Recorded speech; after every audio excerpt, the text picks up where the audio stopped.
Meu boa tarde aí para todos e todas. Hoje é dia 30 de novembro de 2010, terça-feira. O verbete é o 1763, 4 páginas, 43 logias e 10 máximas. Definição. O bom caráter, ou seja, o título é bom caráter e a especialidade é a temperamentologia. Agora, a definição. O bom caráter é a pessoa, homem ou mulher, de temperamento afável, de boa índole, benigna, evolutivamente cosmoética, evidenciando convivialidade exemplar e com força presencial enriquecedora. Aqui nós temos os 3 pilares do processo do temperamento, da índole ou do caráter da pessoa, que é o temperamento, a índole, que é o temperamento, agora, a convivialidade e a força presencial. Uma coisa puxa a outra. Essas 3 coisas sempre é bom a gente guardar. Agora, o holopensene benévolo. A formação do caráter pessoal. O caráter imarcessível. O caráter adamantino. As qualidades morais pessoais. A autodefinição consciencial pelo bom caratismo. As atitudes firmes e coerentes. O exercício continuado de virtudes, a disposição habitual para o bem, o compromisso com a palavra dada, a propensão natural para compreender, o caráter irrepreensível mantido em qualquer situação, a leitura parapsicosférica revelando o verdadeiro caráter da consciência sob análise. Na remissiologia, nós destacamos 5 entre os 15. Autoincorruptibilidade, benignidade, integridade consciencial, lisura e personalidade formada. Frase enfática. A condição do bom caráter é o apanágio das consciências abertas à evolução, intermissivistas, max-proexistas, tenepsistas, ofiexistas, seres dispersos e completistas existenciais. Como analisa você a condição do bom caratismo? Tal assunto cai bem para você de modo tranquilo no universo da autoavaliação conscienciometrológica? De modo que isso aqui é uma boa coisa para a gente estudar hoje, que nós estamos completando 2 anos nesse edifício aqui do Tertuliário. Hoje, 30 de novembro, é o 2º ano do Tertuliário aqui. Agora, pergunta. Tenho uma dúvida, caso eu venha delatar um traficante de drogas à polícia e o mesmo venha a ser preso e a família do mesmo venha a sofrer muito devido a todos os fatos do processo, quais seriam minhas consequências grupo kármica com esse traficante e com essa família? O senhor delataria o traficante? E eu, se eu souber que ele está fazendo tanto mal para os outros, eu falo na hora. Isso aí não é delação, isso é assistência a ele, para ver se ele para. Isso é uma ajuda a ele. Agora, não interessa se está pegando a família também precisa entrar nisso. Você tem que saber o que você passa, bobagem é essa. Ilicitude é ilicitude, a gente não pode compactuar. Outro dia eu vi no jornal que pular corda pode queimar em média 180 calorias em 5 minutos. O que o professor acha dessa atividade física? Olha, eu acho que ela é perigosa, principalmente para certas pessoas adultas, porque a hora que você bate com o pé, isso mexe na cabeça. Mexe na cabeça. Então, o cérebro faz força para baixo, isso aí não é bom. Com o tempo pode dar alteração na pessoa, fora as articulações, etc. Tal. E eu não recomendo estar pulando corda para pessoa adulta sem parar, não, isso é bobagem. Olha as articulações, as juntas. Vejo que o amor é um dos maiores propulsores da vida humana. Como equilibrar o emocionalismo e o racionalismo sem ficar frio? Como a conscienciologia vê essa questão? A gente vê pela serenologia. Seja serena que seu amor vai aumentar. Serenologia. É bom você estudar o que é isso. Fatologia, página 5, segunda linha. O senhor poderia comentar o caráter imarcessível e o adamantino? Olha aí no seu dicionário, que eu sabia que você ia olhar, né? Que você gosta disso. Fala aí. Imarcessível é incorruptível. Isso. E o adamantino é firme também, incorruptível também. É o determinado. Determinado. Agora, quando há sentimento contraditório à intenção, poderia comentar também, o sentimento contraditório à intenção, eu preciso ver o que é isso. A vontade da pessoa está doente. Entende? Se ela tem sentimento que está gritando dentro dela, que a intenção não está boa, tem alguma coisa errada, a pessoa está doente. Precisa examinar o que é isso. Qual o melhor procedimento técnico para a utilização dos laboratórios da cosmoética e da pensenologia para, se possível, for ajudar na fixação do CPC e da ordem central do caráter?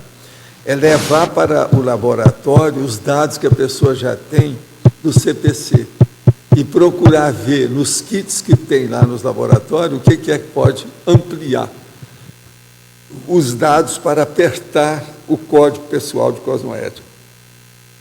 Por que o professor classifica o caráter por gênero na exemplologia, página 07? Há diferença em ter caráter para o homem ou para a mulher? Se há. Só os hormônios já mexem no caráter da pessoa totalmente. O hormônio de macho é uma coisa, de fêmea é outro. O negócio é esse. Bom caráter feminino, temperamento ou índole da mulher íntegra. Bom caráter masculino, temperamento ou índole do homem íntegro. Gente, estrogênio não é a mesma coisa de testosterona. Que coisa é essa? Vamos, pensa só nisso, você vai ver a diferença. É bobagem a mulher falar que é igual ao homem, ou o homem falar que é igual à mulher. Não é. Nós somos iguais em direitos, deveres, opção de coisa, mas em matéria de máquina, não. Se fosse igual, não teria diferença. Então, para que fizeram isso? Fizeram por causa da diferença. Besteira. Falta aí uma racionalidade fundamental. Como diz o francês, vive la différence. Gostaria que o professor comentasse a respeito das seguintes escolhas: ir residir em Foz e desenvolver pesquisa em uma especialidade. Quer que eu fale sobre isso? É uma boa, se a pessoa puder ajustar. Nós aqui estamos de portas abertas, de braços abertos, e um sorriso nos lábios, não é isso? E vamos fazer o hotel bem-vindo. O hotel vai ser feito com 60 leitos. Aí, já está tudo resolvido. Viu? Hotel bem-vindo. O que é que você quer? Não, hotel bem-vindo. É português de Foz. Que é isso? Agora outra aqui. Abrir uma nova IC em um local onde ainda não existe. É uma boa. Te vira, vamos em frente. Que os amparadores possam ajudar você. Poderia explicar na página 6, em Paradoxologia, o paradoxo da maturidade imberbe.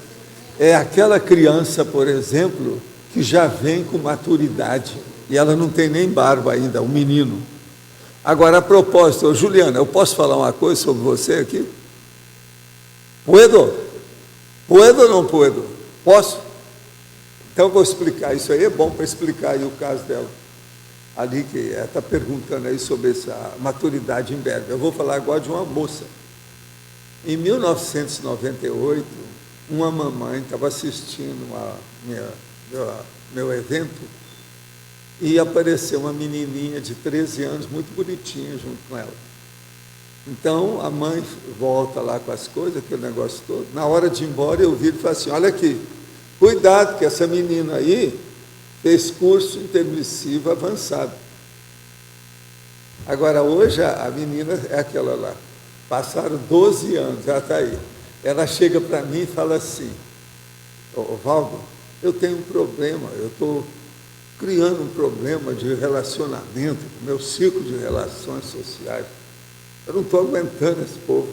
Como é que é? Como é que você fez quando você era moço? Você pergunta dela.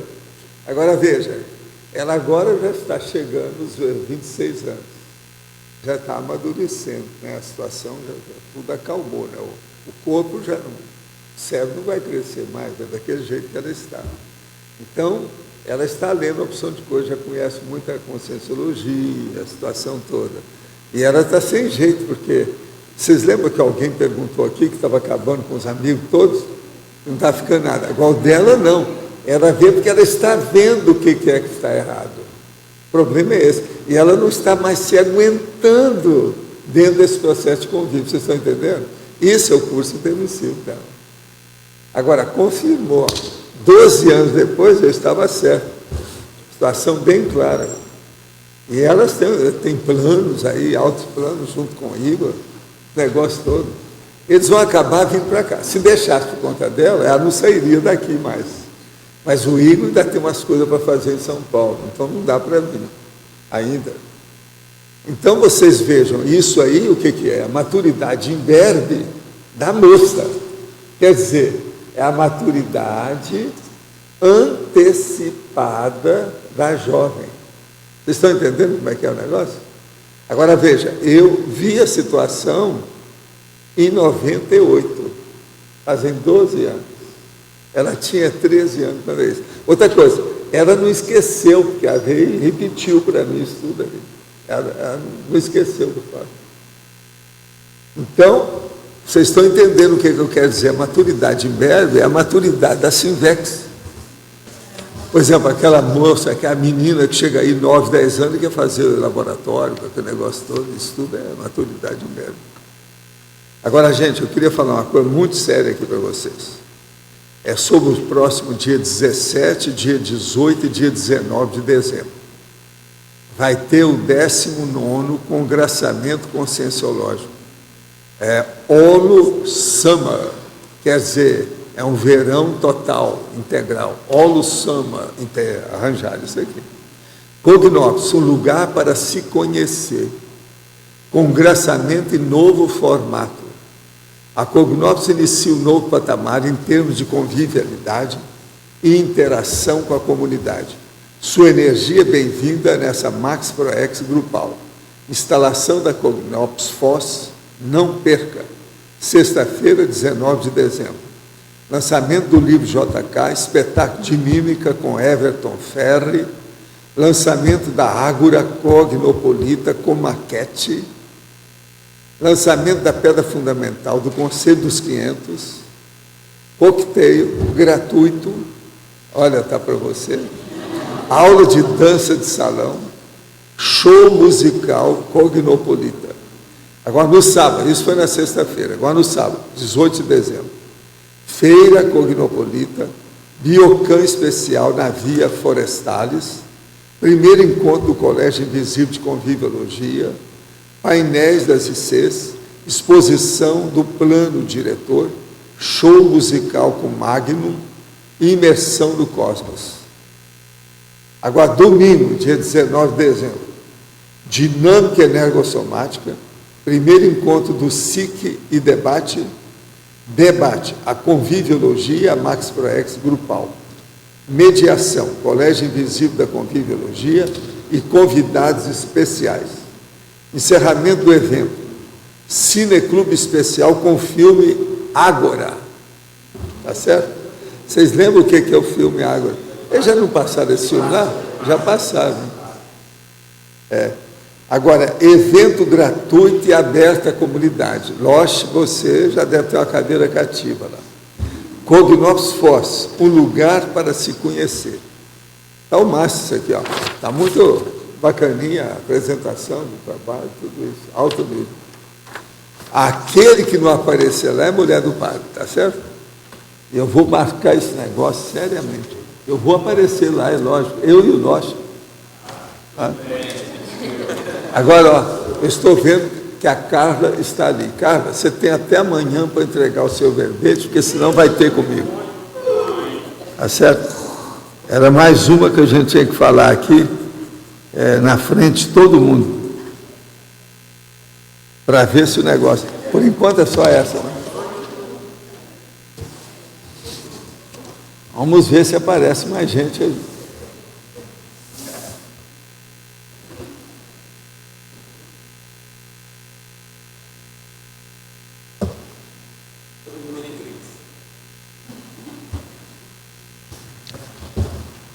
Mas olha, ninguém quer falar sobre bom caráter aí, não? Hoje? Eu quero ninguém quer saber disso?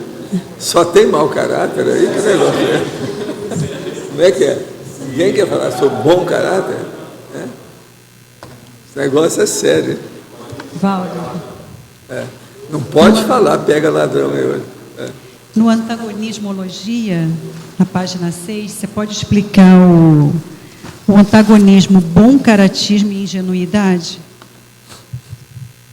O antagonismo, bom caratismo e ingenuidade. Então, por exemplo, quase sempre uma pessoa que tem um bom caráter, que ajuda os outros, que tem boa intenção, tem gente que acha que ela é boboca, que ela é ingênua, que é isso, que é aquilo. Então, é essa a diferença que tem. Então, a pessoa tem que se firmar e falar, não, eu sou mesmo ingênuo, e daí? Eu quero ser poliana, e daí? E a vovozinha, vai bem?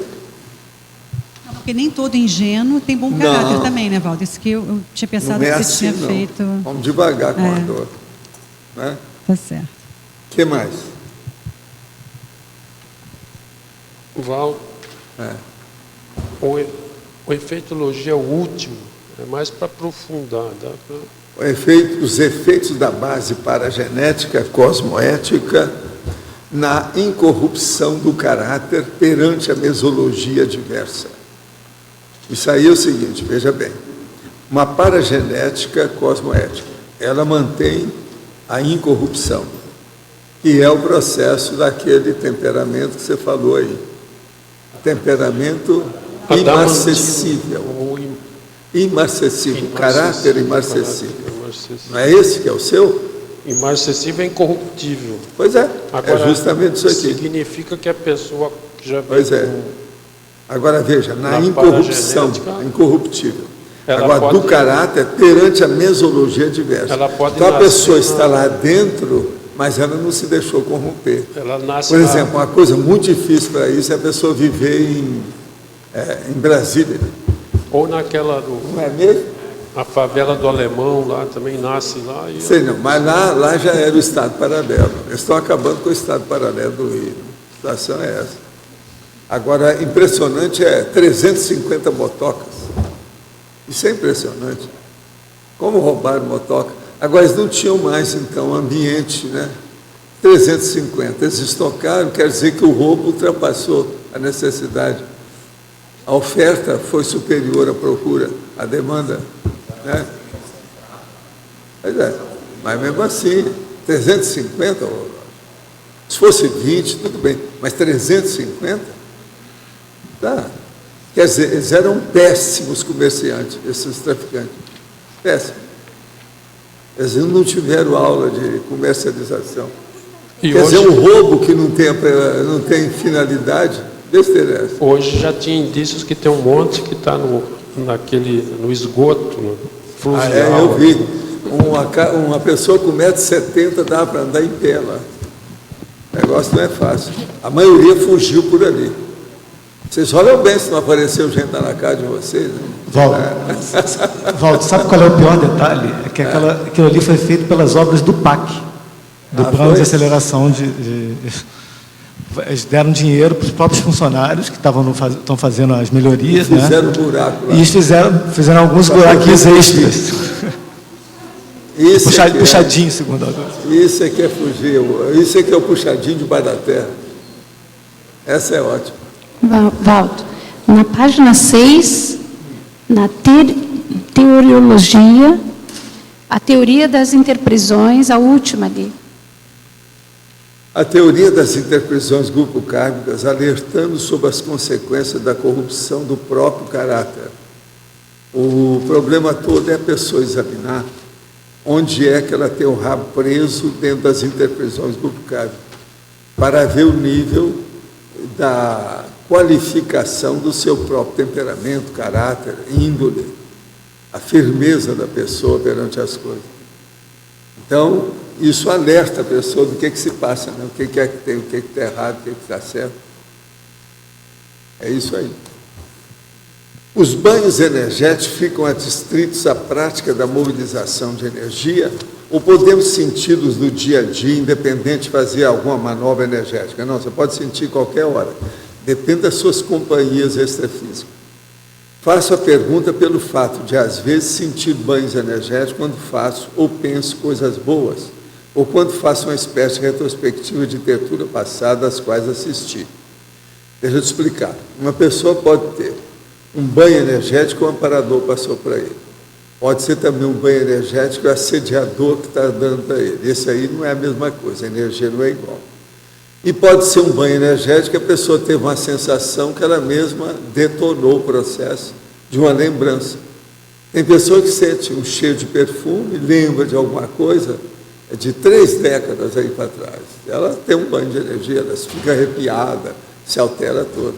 Então, isso varia de pessoa para pessoa. O que eu falo de banho energético é o extrafísico, feito por amparador. É aquilo que de vez em quando vem aí que eu mostro para a pessoa como é que é. Outra pergunta. Ontem o senhor falou que os assediadores também têm condições de aplicar banho energético. É o que eu estou falando agora. Como faz para diferenciar de banho? Eles não prestam, eles não são benignos, não são bons. Eles se tapeiam. Então a pessoa pode pensar que está sentindo banho de energia, está sentindo calor. Aquilo está mexendo nela, né? Arrepiou, qualquer coisa. Um banho energético de filme de terror é besteira. É isso. Tenho visto que muitos tertulianos e teletertulianos comentam que praticam o EV. Mas é isso mesmo? Não existiria uma confusão entre o óbvio, a oscilação longitudinal voluntária de energia? Não. Essa oscilação nada mais é que uma derivação dos processos de manifestação de energia. A mobilização básica de energia também, as 40 manobras também, tudo deriva do EV. Penso que seria pertinente uma explicação entre a diferença entre os dois. Afinal, como diz o Wagner Alegrete, o EV é muito peculiar, bem diferente da simples movimentação de energias. É como o orgasmo. Você só sabe quando é que chega lá. Quando é que chega lá? Sim, mas o EV é a base, é a chave. A pessoa pode estar usando uma chavinha pequenininha ou uma chave grande. Pode ser uma coisa que vai abrir um portão ou outra que vai abrir uma portinha aqui. Isso aí varia. Ontem, no dia 30 de novembro, o tertuliário fez aniversário de inauguração. Hoje, no dia 30 de novembro. São 7h30 horas anuais de tertúlia. Com uma média de 50 perguntas diárias, o professor responde mais de 18.250 perguntas anualmente nas tertúlias. Mas a média foi de 38, né? No total, eu não estou com ele aqui. Se tiver, não chega a isso tudo, não. É menos um pouquinho. Quais os desafios que o professor vê pela frente? Não, o meu desafio foi que eu perguntei se deve continuar. O povo achou que deve. Quais metas pretende alcançar no sentido de aumentar ainda mais a assistência e esclarecimento? O que vem nos ajudando muito. Olha, meu problema maior, eu desejaria, era chamar um pouco mais a atenção dos intermissivistas. Do jeito que nós fizemos, valeu a pena. Mas isso se gasta muito dinheiro para fazer, se diga com calma. Mas seria bom fazer uma nova chamada, retomar o processo da chamada. Você mesmo acha que devia ser feito, né? Uma coisa mais concreta para os intermissivistas, isso pode ajudar. Agora, do meu lado, eu estou totalmente envolvido com o processo da enciclopédia, fazendo verbete. Eu já, lá para abril, mais ou menos, nós devemos chegar a 2.000 verbetes. Eu estou com 1.887 verbetes hoje. Entende? Então, lá para abril, acho que nós já chegamos em 2.000. Entende? Agora, isso é para começar, porque eu não sei quando é que eu vou parar, não, depende. Eu tenho muito material. Eu tenho o dobro de material para fazer mais 2.000, se fosse o caso. Mas eu não sei se eu vou chegar até lá. Vamos ver o que vai dar. Agora, espero os verbetes de vocês. Parece que daqui 20 dias nós já vamos ter vocês de novo, vamos dizer, atacando e defendendo aqui dentro, não é isso? Atacando e defendendo dentro do debate. Então, vamos ver. São mais 20 pessoas, mais 20 verbetes. Aquela sua proposta do Congresso dos Intermissivistas, a ideia é que seja em julho. Sobre isso aí. Eu já fiz o convite ao intermissivista. Isso, vai estar lá dentro. 100 itens. Ótimo. E falo o seguinte, que aquilo lá não é nada. E pode fazer muito mais de 100. Por exemplo, fazer 300 não custa nada, é só olhar a questionologia. Eu parei na questionologia em 2.000. Quer dizer, a hora que deu 2.000 verbetes, eu parei. Agora veja, nós estamos com quantos verbetes que eu estou... 2.000 da situação. Aham. Agora veja, 2.000 que eu estou Do falando é conscienciograma. 2.000 páginas, a página 2.000. Página 2000. Agora nós estamos com um montão de páginas, dá mais de 200% a mais. Se a pessoa for procurar, ela faz mais 200 perguntas ou convocações para o intermissivista. Eu fiz 100 para começar. Então, e a ideia é que você, de repente, dê o curso dentro desse congresso lá para julho. Depois a gente vai ver lá. A com gente você. pode dar. Que aí pode Isso lançar não tem isso problema. Agora, então precisava de guardar esse verbete para isso. Isso é para quando? aí. Julho. Ah, sei. Então, Eu 2011. vou falar com ela. Deixa eu anotar aqui, para nós excluirmos o negócio. A gente dá para vocês examinar só. Ele tem muitas páginas. Sabe como é que é? Agora, julho vai ser quando? Você já sabe? Lá é Convite ao Intermissivista, que é o nome. É 24 de julho, é isso? Vou confirmar.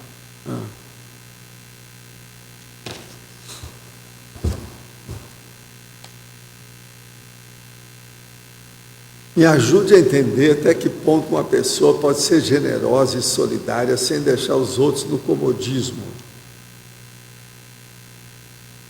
Qual que é o problema? Não tem nada que ver isso, não. Eu não estou entendendo essa pergunta. Aqui. Me ajude a entender até que ponto uma pessoa pode ser generosa e solidária sem deixar os outros no comodismo. Quer dizer, ela acha que se for ajudar os outros, ela está pior. Aí você conversa fiada. Isso aí é falta da pessoa entender o que é interassistencialidade. Não se pensa isso. Poderia aprofundar em polinomiologia o polinômio integridade, generosidade, solidariedade, confiabilidade? Olha, isso aqui está na cara, né? Não precisa nem explicar muito. Integridade é uma pessoa íntegra, incorruptível. Generosidade é aquela que é doadora. Solidariedade é aquela que procura ajudar e ser solidária, fraterna. É a mega fraternidade. E a confiabilidade é uma pessoa que é confiável. De modo que o processo todo é esse. Isso aí é o bom caratismo. Valdo, 22 a 24 de julho, 2011. 22 a 24 de julho. Está certo. Então nós vamos congelar esse verbete.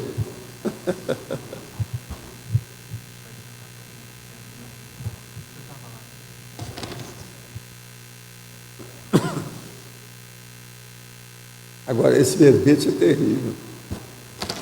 Agora, eu vou falar lá, vamos falar um negócio terrível, né? Nesse curso rápido lá, que a gente possa fazer. Ele aí é interessante, os dados que tem nele. As perguntas, que não são perguntas, é tudo ação. Tudo começa com verbo. Entende como é que é? E vai ser bom porque vai juntar com Não, o e tem uns encontro dos detalhes que o povo retomadores. geralmente nem pensou ainda. Mas tem tudo na enciclopédia. Todos eles têm na enciclopédia. Vale a pena pensar nisso. Mas há detalhes assim que a pessoa não levou em consideração, entende? Vai chamar a atenção. Volta aqui na parafatologia, na segunda linha, a leitura parapsicosférica. Você pode falar um pouco mais sobre isso aí? A leitura parapsicosférica revelando o verdadeiro Tem caráter vermelho. da consciência sob análise. É a hora que nós estávamos falando isso aqui ontem. Que você vê, por exemplo, a psicosfera da pessoa e vê o jeitão dela. Por exemplo, como é que eu vi lá com a Juliana, quando ela tinha 12 anos, que ela tinha feito o curso avançado, intermissivo. Como é que é? Vocês, não adianta falar que não tem. Por exemplo, quanta menina eu vi, quanta rapaz, etc. Tal. Eu nunca falo esse negócio de curso intermissivo. A pessoa pergunta assim, você tem que fazer o exame. Como é que ela, eu falei em cima do lance, e ela está comprovando que ela tem, porque senão ela não estaria tão preocupada com a conscienciologia em relação com o círculo de relações sociais dela. Como então? Não é incrível isso? Pensa bem. A diferença é enorme. Então, o que é que eu vi nela? Eu vi o processo da psicosfera, o nível. Foi isso. Eu senti o processo, bem claro. Não. O problema foi o jeito dela com aquilo que era a cara do curso intermissivo. É energia, a condição toda, a pangrafia mostra isso tudo para mim. Mas Não, Valdo, ali no caso tem uma paradora. não é mais leitura energética, mas veio uma informação, não é A só de leitura holopensênica da parapsicosfera da pessoa. Isso do ponto de vista pangráfico. Nós falamos isso aqui ontem. Específico é você vivenciar o processo. Comece. Você vai chegar Tudo bem, lá. gente, eu quero chegar lá, por isso é uma pergunta. Porque é o seguinte, ontem foi sobre a identificação da ficha evolutiva pessoal, da FEP, que a gente falou dessa leitura. E a pergunta foi a mesma, quer dizer, que sinais que estariam na psicosfera da pessoa para poder fazer a leitura da FEP. Agora é do curso intermissivo. Ontem, a Graça chegou lá do consultório dela. Eu estou mostrando para vocês como é que é. A Graça é muito tranquila comigo, porque ela está habituada, são muitos anos. Ela já sabe tudo, ela não fica assustada, não cria problema de nada, e ela quer tirar até proveito daquilo. Então ela chegou, nós estamos conversando, falou assim, então, meu bem, como é que foi seu trabalho de hoje? Foi tudo bem? Não, tudo bem e tal. Ela começou a falar, pouco atendeu, de modo geral, que negócio. Eu viro para ela, a hora que ela entra, foi lá acertar um arroz lá para a gente comer uma coisinha, e eu fiquei sentado. Aí, quando eu vi, apareceu aquela imagem, eu viro para ela e falei, cara, quem é que apareceu lá com a imagem da atriz que fez isso e isso no filme? Eu não vou falar aqui, porque senão a pessoa vai saber que a gente pode. Que apareceu assim, assim, assim. Teve lá uma pessoa assim, uma mulher desse jeito? Eu disse, nossa, teve. Pois é, essa aí aconteceu isso, tem isso com ela. Ah, então está perfeito. Porque tem um processo que ela está com a mulher, que não sei o quê, uma que tentou suicidar, que não sei o quê. Como é que eu vou saber disso? Agora, o melhor da história. Essa eu pude falar, quem é que eu vi? Agora, todo mundo vivo. Não tinha consciência nisso, não. Todo mundo está vivo. Agora, veja, eu vi a distância e a cara, falei assim, como é que eu vou falar essa cara? É a cara da dona que fez o papel, que é uma série aí que tem no cinema. E a cara, ela falou, não, é a cara dela, o que você está falando, é a cara dela. A primeira vez que a mulher aparece no consultório dela, eu não conheço ninguém, não sei nada, não estive nada, não chamo Anel, não estou na barca, nem vou para Niterói, presta atenção. Como é que você... E vocês querem que eu vá explicar uma coisa dessa? Isso é clarividência. Agora, é a pangrafia. Agora, isso já ocorreu logo depois que eu conversei com ela, que a gente entrosou, depois que ela chegou da rua. Você está entendendo? Não, está em casa. Mas eu entrei na psicosfera porque eu perguntei para ela. Ela começou a falar, não, foi tudo bem, muito serviço e tal. Coisa de trivial, variado, de todo dia. Você está entendendo como é que é? Que ela está atendendo muita gente, o consultório está assim. Então é um problema. Agora, em cima do lance, assim, ó, então, ó, olha bem essa. Agora, ó, descrevi, ainda falei, olha, ela é um pouco mais velha, a aparência é um pouco mais velha do que a outra. Ah, é isso mesmo. Mas é a cara, você está falando exato. Não tinha erro. Agora, a Graça, isso é todo dia que acontece conosco. Você está entendendo? Ela está habituada com a minha situação. Agora, parece que eu estava lá o tempo todo com ela, papagaio de pirata, vendo todo mundo que chega. Você está entendendo? É muito esquisito. E nesse caso... Mas o que a gente vai fazer? Bom, é a realidade. Nesse caso, não tinha nenhuma consciência ali na hora. Você estava vendo pela psicosfera não, mesmo. Mas é que eu tinha trabalhado, eu estava trabalhando muita tarde, com energia, está com a corda toda. E só nós dois em casa, está dentro do meu campo. Aquilo ali não tem jeito. Aquilo ali é o seguinte, o gato pisca assim, eu já sei. Você está entendendo? Não tem saída. Mas então é isso que eu quero mostrar para vocês. Você vai explicar o que numa condição dessa? Agora aí tem um processo pangráfico com a clarividência, no caso aí a clarividência viajoura. Entendeu? Agora outra coisa. Quando o fato é desse jeito, o elemento principal se destaca dos outros para mim. Então, por exemplo, a cara da mulher apareceu claramente para mim. Você está entendendo? Na minha frente. Eu vi aquilo estava plasmado. Não tem saída. É isso que o povo às vezes chama de tela mental lá dentro. Mas como é que é? Agora, isso foi logo que a graça chegou, ontem. Isso é quase todo dia tem uma coisa ou outra. De vez em quando ela me pergunta, como é que foi? Como é que tem isso? O que é que deu? Entende? Essa leitura que o senhor fez, estava impregnado na psicosfera da graça ou estava impregnado ali tem a ligação no entre consultório? as senhoras que estavam lá, a graça que atendeu, E o a consultório nossa também. casa e eu. Ela entrou no meu campo. A graça, causa a hora da que graça. chegou, ela entrou no meu campo, que é o nosso campo, é a casa. Ali eu domino tudo. Sei o vento, de onde que vem, o sol, como é que inclina, aquele negócio que eu falo do campo de futebol. O mando de campo é meu. Você está entendendo? Ali eu domino, não tem jeito. Agora, para ela isso é comum, é normal. A gente conversa isso todo dia, tem esse fato igual a esse. Entende? Agora, o que é engraçado é que ela não é boba, então ela leva isso em consideração. Já viu muito caso assim, dezenas de casos. Então ela olha com mais, ajusta mais a situação, o que é que tem, entende como é que é? Você comentou que o principal se destaca, né? Nesse caso é o principal da assistência. O principal, quando tem aí, às vezes tem amparador no meio, eu não sei. Mas o caso meu aí, eu vi direitinho aquele destaque. Agora, o destaque também pode ser meu devido à minha perfuração, quer dizer, a minha, entende? A broca, o tatuzão. A hora que eu entro com o processo do parapsiquismo do tatuzão, você capta. Não, tudo bem, mas em tese você teria que captar tudo e aquele ali foi destacado. Veja só, uma condição dessa, eu estou sob um efeito enorme de banho de energia. Geralmente é assim, você está entendendo? Eu sinto aquilo tudo ali. Agora, esse banho de energia, ele já vem pré-confirmatório.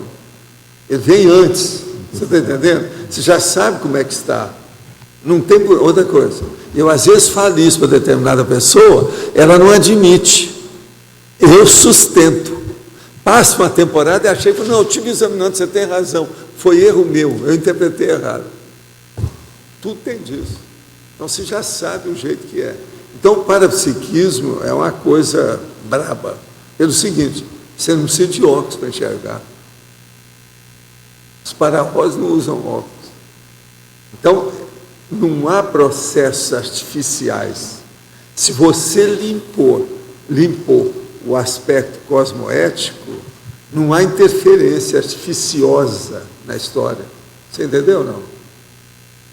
Agora, você tentar explicar os detalhes, eu mostrar para você, não, primeiro eu abri os olhos, depois usar aquela minha técnica que eu estou usando do detalhe. A hora que você levanta e vai até o banheiro e volta. Não dá para fazer isso aí. Quando o processo é parapsíquico, o negócio transcende. A pangrafia vem tudo, é um enxurrio. É caudaloso. Você está entendendo como é que é? É a cachoeira, é a corredeira. Entende? Sim. Mas a minha questão do destaque é a graça atendeu várias pessoas. E essa se destacou para você. Então, uma hipótese... Mas como é que ela pescou na hora? Foi mesmo, foi esse. Então, foi, uma hipótese aí eu virei e falei talvez... assim, olha, ela ainda parece um pouco mais velha do que a atriz lá. Sim. Mas é a cara dela. Não, é a cara dela, é um pouco mais velha. Do jeitinho que você está falando. Para isso ocorrer esse destaque, só para a gente entender mais o processo parapsíquico, uma possibilidade seria que um amparador desencadeou isso. Se não for um amparador... Foi, mas o caso aí é o seguinte, aí varia muito. Então... Que pela clarividência viajoura, aquilo é instantâneo, eu posso ter pego lá por mim mesmo. Sim, mas por que você Porque não pegou a hora que eu outra comecei paciente? a pensar na graça, o local que tem, etc. Agora, eu conheço o local dela, isso também é importante, porque eu já estive lá. faz o rapó. Eu já estive lá. Agora, Walter, também consultório. pode ser em função de que, de repente, como esse atendimento pode ter sido mais sério, ela ficou com isso mais impregnado, ficou pensando mais nisso, e aí é mais fácil pelo parapsiquismo. Porque não teve caso mais bravo ainda lá. Teve caso mais ou menos igual ou pior, segundo ela. Agora, essa aí é para chamar atenção, que ela não prestou atenção, pelo que ela me disse. Ela estava olhando mais a outra mulher, não viu essa junto. E essa que está com ela. E essa que está, ó. Agora, eu não posso falar para vocês, mas o caso é óbvio. Eu falei na mesma hora, ficou claro. Entendeu? Então, é isso que eu quero te dizer. Parapsiquismo é problemático. A gente está expondo o problema. Agora, onde é que está a Mércia? Ela está aí hoje? Ah, está lá. Você também tem um verbete para ser entregue até amanhã cedo. Se não, vai ter comigo. Puxões de orelha, pisada no pé, e etc, etc. Tá certo? Muitas graças.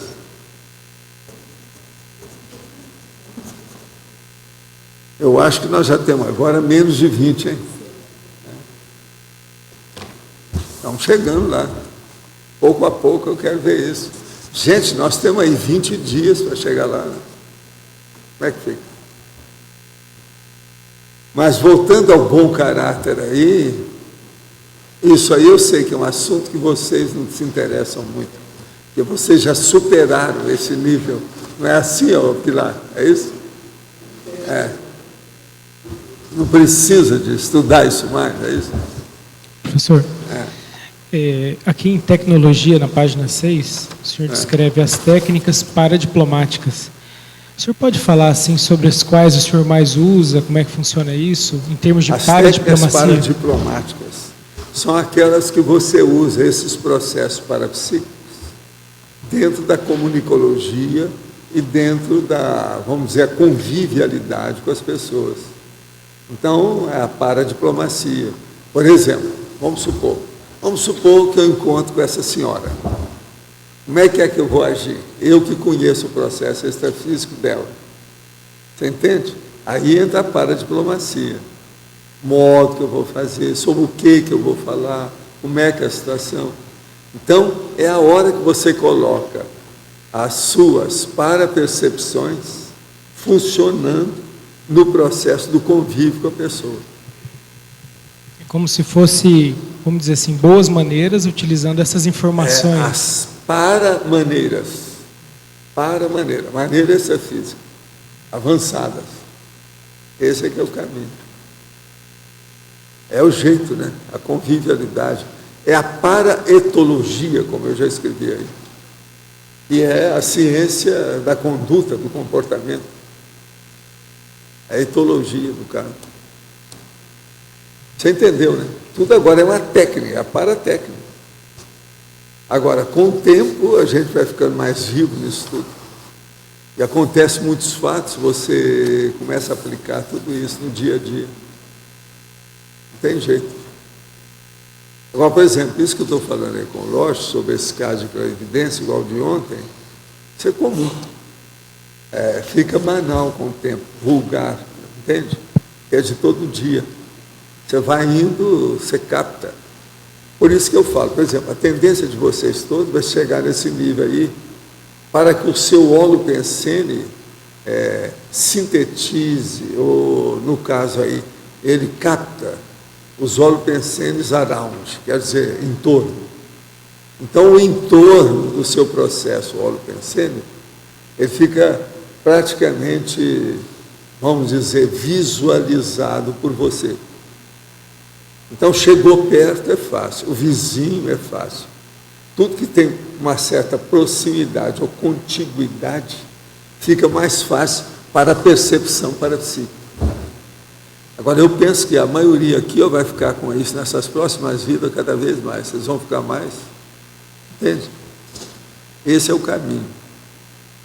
Eu penso, por exemplo, que isso aí talvez seja a maior conquista para preparar a gente para chegar à evoluciologia do evoluciólogo.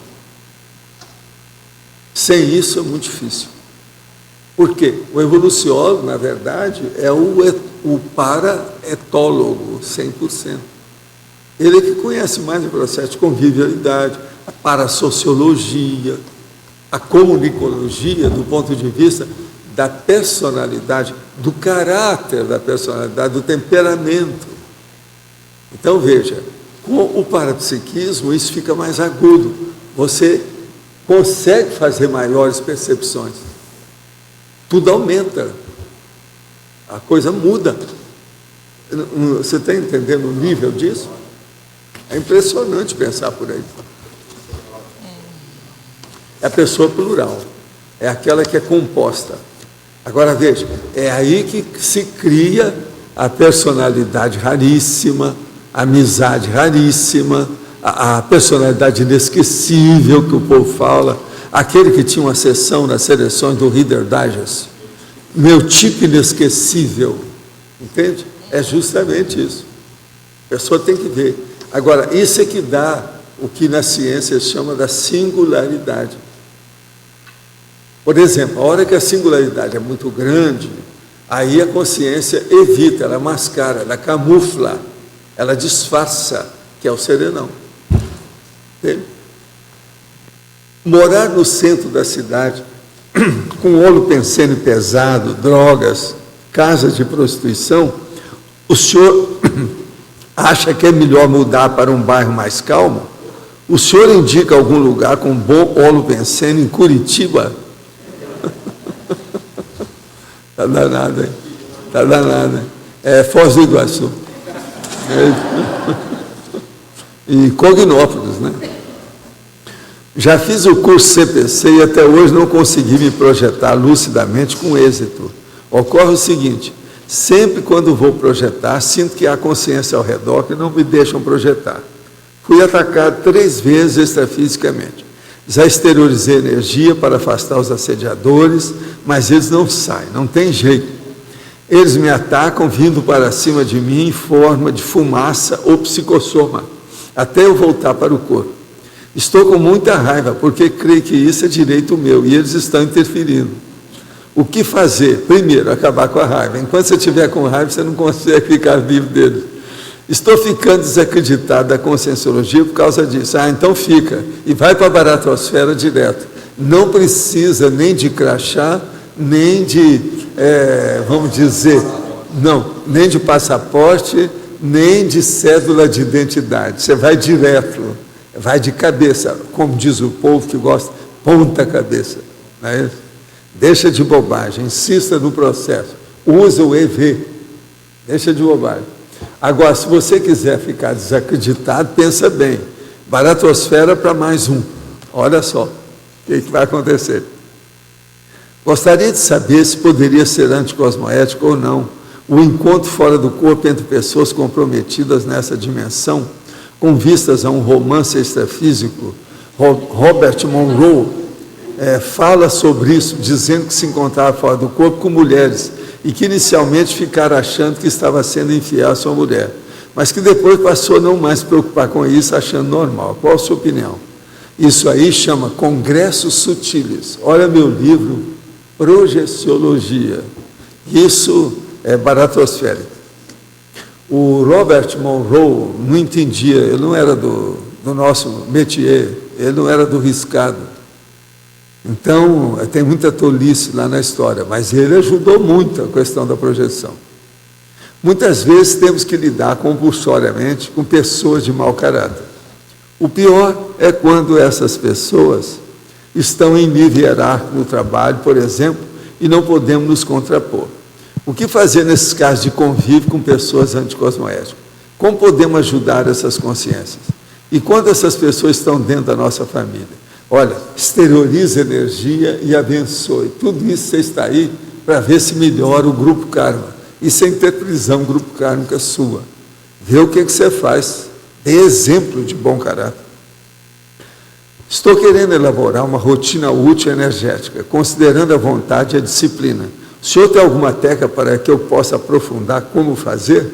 Sim, existe uma técnica aí que é um CD-ROM da enciclopédia, sabe que tem mais de 7.200 páginas. Lá tem estudo, é só você procurar pelo Find, do CD-ROM. É o procura, busca, não é isso? Como identificar o chamado desvio de caráter em uma criança? Uma criança perversa seria desvio de caráter, por exemplo? Sim. Uma criança, por exemplo, que gosta de matar bicho, gosta de afogar bicho e outras coisas mais. Uma criança, por exemplo, que gosta de amarrar lata no rabo do gato. Tudo isso é. Uma criança, por exemplo, que é super egoísta, que não deixa ninguém pegar o brinquedo dela e quer tomar o brinquedo do outro. Tudo isso já mostra mau caratismo. Trabalho com crianças e vejo algumas atitudes que parecem premeditadas, calculadas, com intenções trafarísticas. O que fazer diante disso? Ensina a criança que ela não é assim. Isso é trafar, diretamente da baratosfera. Seria bom você ler um livro que eu escrevi, que chama-se Homo Sapiens Reurbanizados, para ver o que é consréu. Levei ontem meu filho de 7 anos para fazer um eletroencefalograma. No final do exame, ele adormeceu e me relatou com estranheza o seu sonho. Estava no meio de nuvens, perdido e correndo, quando um assombro guiou para fora desse lugar. Em seguida, acordou com o fim do exame. Mais tarde, acrescentou que a sombra era familiar e que não lhe causava medo. À luz da projeciologia, como posso interpretar esse fato? Sonho ou projeção? Como estimular o parapsiquismo saudável numa criança de 7 anos? Ensina para ela o EV. Isso aí pode ser uma projeção, sim, pode ser que ela tenha tido assistência. Agora, é preciso examinar. E outra coisa, se te ver por que ele foi fazer esse eletroencefalograma. Você não explicou, eu não sei. Meu irmão havia se separado da esposa e veio passar uma temporada comigo no meu apartamento. Junto com ele veio sua gatinha, que tem apenas 6 meses de idade. Ela é muito queridinha, mas também é muito arteira. Quer ficar brincando e mordendo o tempo todo. Ela arrancou página dos meus polígrafos, subiu na minha prateleira de livro, derrubou 2 vezes todas as coisas em cima da minha cristaleira, entre outras artes. Depois de uns 10 dias, falei para meu irmão que infelizmente seria impossível ela continuar aqui e que deveria devolvê-la para a namorada dele, pois, acima de tudo, já estava comprometendo o meu rendimento do mestrado. O senhor acha que foi muito duro o anticosmoético? Não. Você está fazendo uma apreciação correta de uma paciente, né? No caso da gatologia, isso tudo faz parte do serviço. Uma outra coisa, às vezes ela está danada da vida porque tiraram a gatinha da dona dela. Ela está sentindo falta, ela não gostou do novo ambiente, houve alguma coisa. Agora, às vezes ela é assim mesmo, às vezes é o temperamento dela. Agora, nessa idade, pode ser que ainda vai assentar, melhorar, vem o temperamento, ela melhora. Sou de uma família muito grande, sei que a minha presença é fator de ajuda. Percebo as minhas responsabilidades em torno desse grupo e alguns avanços evolutivos meus servem de exemplo para esses mais chegados. Tenho profunda gratidão a todos os meus familiares. Ontem ouvi um comentário que não tenho mais estado com eles, sentem a minha falta. Isso, de certa forma, é uma verdade. Tenho priorizado algumas outras coisas, como estudo e até mesmo um tempo maior na minha própria casa. Este comentário me deixou bastante triste. Tenho preocupação com todos e desejo o melhor, mas sei que, de fato, algumas coisas mudou em mim. Quero continuar ajudando, mas não quero os tornar dependentes da minha presença. Poderia me ajudar a entender mais racionalmente essa situação? Olha, veja, se você está ajudando os outros, ou está caminhando para ajudar mais, estudando mais, está tudo certo, vai em frente. Agora, você não deve criar dependente de ninguém, ninguém deve ser dependente seu. Dê liberdade 13 de maio para todo mundo, isso é importante também. Quando o senhor estava no Antigo Egito, quais eram os superiores das práticas iniciáticas? Eles dominavam a projetabilidade lúcida? Como era a condição extrafísica na época do Antigo Egito?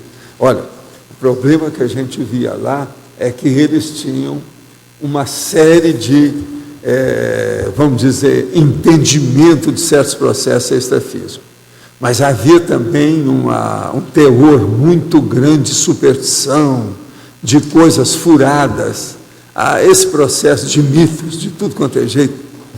Isso, muita coisa tinha, até de preconceito, isso e aquilo. Mas agora, em matéria de processo extrafísico, eles entendiam. Tinha gente que entendia do assunto muito seriamente. E admitia isso com calma. E outra coisa, eles faziam o negócio para fazer a experiência. Tinha a iniciação para a pessoa sair do corpo e se mostrar fora do corpo. Quer dizer, isso não é para qualquer um. O Egito tinha um negócio bem avançadinho. Outra coisa, eles sabiam que ninguém morria, mas tinham esse verdadeiro culto ao processo da morte, né? Enterro, os problemas todos que eles fizeram, foi tudo a partir disso. Eles eram muito preocupados com o lado de lá, que é a paraprocedência.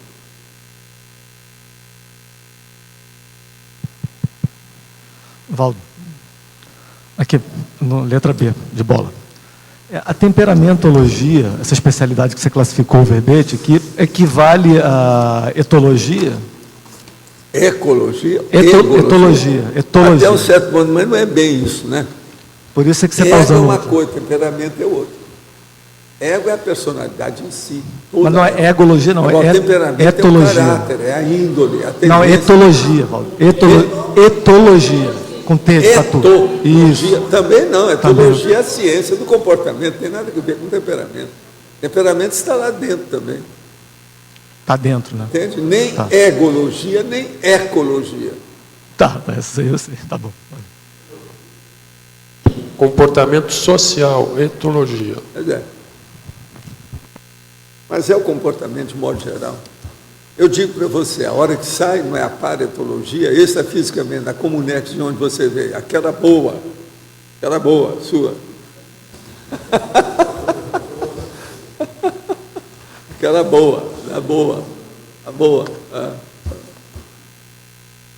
boa dos italianos lá, etc. Tal. E outra coisa, não tinha Berlusconi lá, isso é muito importante.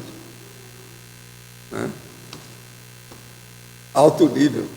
Aqui fala também que ela estuda os costumes humanos como fatos sociais. Não é só... Modos, usos e costumes. Né? Hábitos, rotinas, adequações de todo dia, tudo está dentro disso. A etologia é o processo sociológico. Conviviologia. A antropologia está dentro dessa também. A personalidade aí, enquadrada na vida humana, na SOCIM. Pode falar. Professor Valdo, eu queria saber se a afinidade que a gente tem com um tipo de energia, por exemplo, a fitoenergia ou a hidroenergia, tem a ver com a paraprocedência da gente ou não há uma equivalência de energias? Tem a ver com as vidas anteriores da pessoa. Vidas anteriores? Não é bem a paraprocedência. As vidas anteriores. Entende? Eu sei por causa do meu caso, por exemplo. Eu mexi muito com isso. Agora, o meu processo dentro do fito, ou botânico, ou a flora, esse negócio todo, tudo é devido ao problema de saúde, tratamento, terapêutica. Entende? Eu era preocupado com isso. Entende?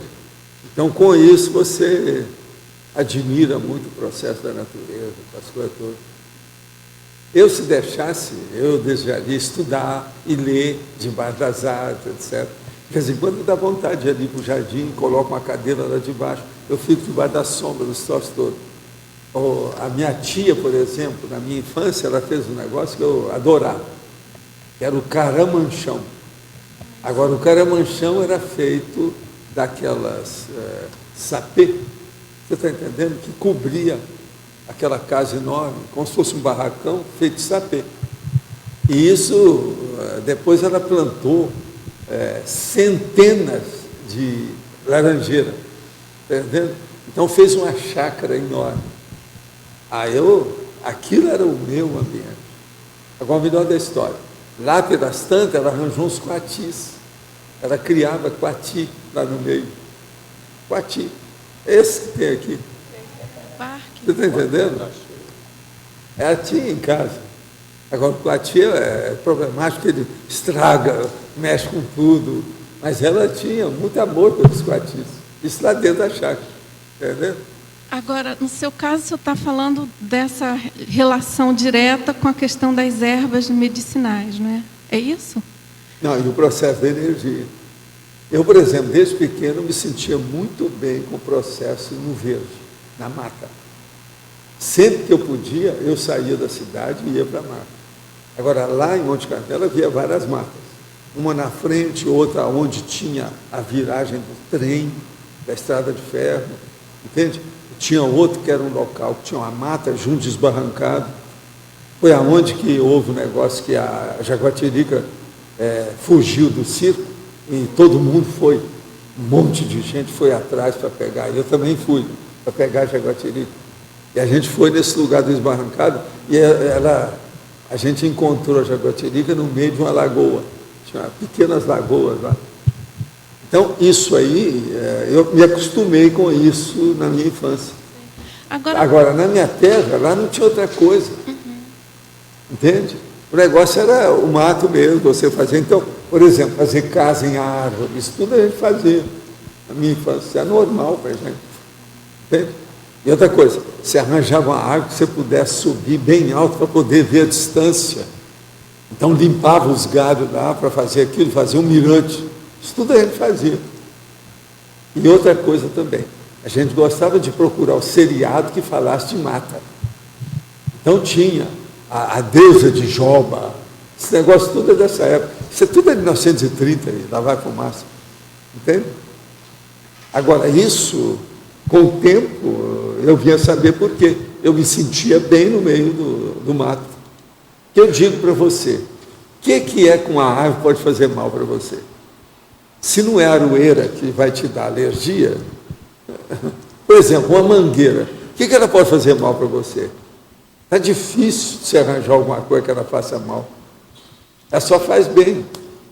É aquele negócio do processo do sândalo. Pois é, mas olha, o sândalo, que é aquele negócio do Oriente que eles falam. Isso é que é processo. A hora que o machado vem e corta o sândalo, ele fica perfumado pelo sândalo. Quer dizer, isso é o máximo, né? Então, além de você fazer mal, a árvore te agradece. Você chega lá e bate nela de tudo quanto é jeito, pega o fruto e vai comer. Ela deixa. Agora, essa do santo não tem nada que ultrapassa. Essa não tem jeito de passar. Entendeu? A do santo bate o recorde de assim, tudo. para uma pessoa que não tem essa consciência, assim, da não tem, da porque energia. Tudo é primitivo, né? Não, eu sei, mas eu queria entender. Mas seria uma memória... É gente daqui, é gente que não é mais nem de crocodilo, ele ainda está no dinossauro. É gente brontossauro. Quer dizer, como diz o cara lá, é o brutossauro. Não é brontossauro, ele fala é brutossauro. Mas você está entendendo, então, mas isso? O que eu queria entender era o seguinte, a pessoa que não tem essa consciência ou um parapsiquismo explícito quando é criança, mas que ela tem uma relação mais forte com a questão da natureza. Isso tem a ver com uma holomemória, como o senhor falou, de possíveis retrovidas relacionadas? Tem, é aquilo que ela já vivenciou. Sim. Você tem que lembrar que tudo conosco, o princípio consciencial, começou com o vegetal. Tem que lembrar que você é isso. Eu, por exemplo, quase sempre tenho contato com o processo de água. Por exemplo, essa semana que passou mesmo, eu estive lá no Fito Levo, caladinho, inquieto, só eu. Rodei lá tudo. Vi umas coisas, examinei, falei depois até com o Roberto sobre o assunto, uma coisa ou outra. Entende? Então, eu acho agora, com o Guido, esse negócio, e agora também o nosso chefe que está aí, que vai fazer um orquidário. Nós estamos esperando isso. A rua que eu vivia lá em Itacoatiara era a Rua das Orquídeas. Entende? Negócio sério, a gente pensar. Agora, o que eu vejo é isso.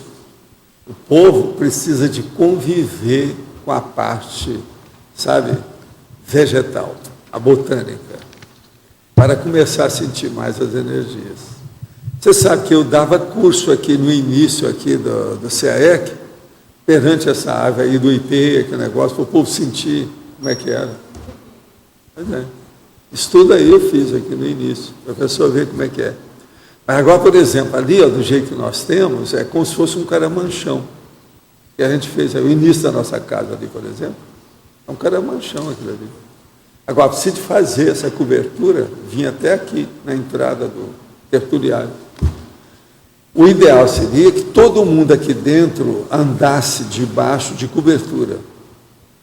Então, na hora que tivesse a maior tempestade, a pessoa não precisa usar guarda-chuva.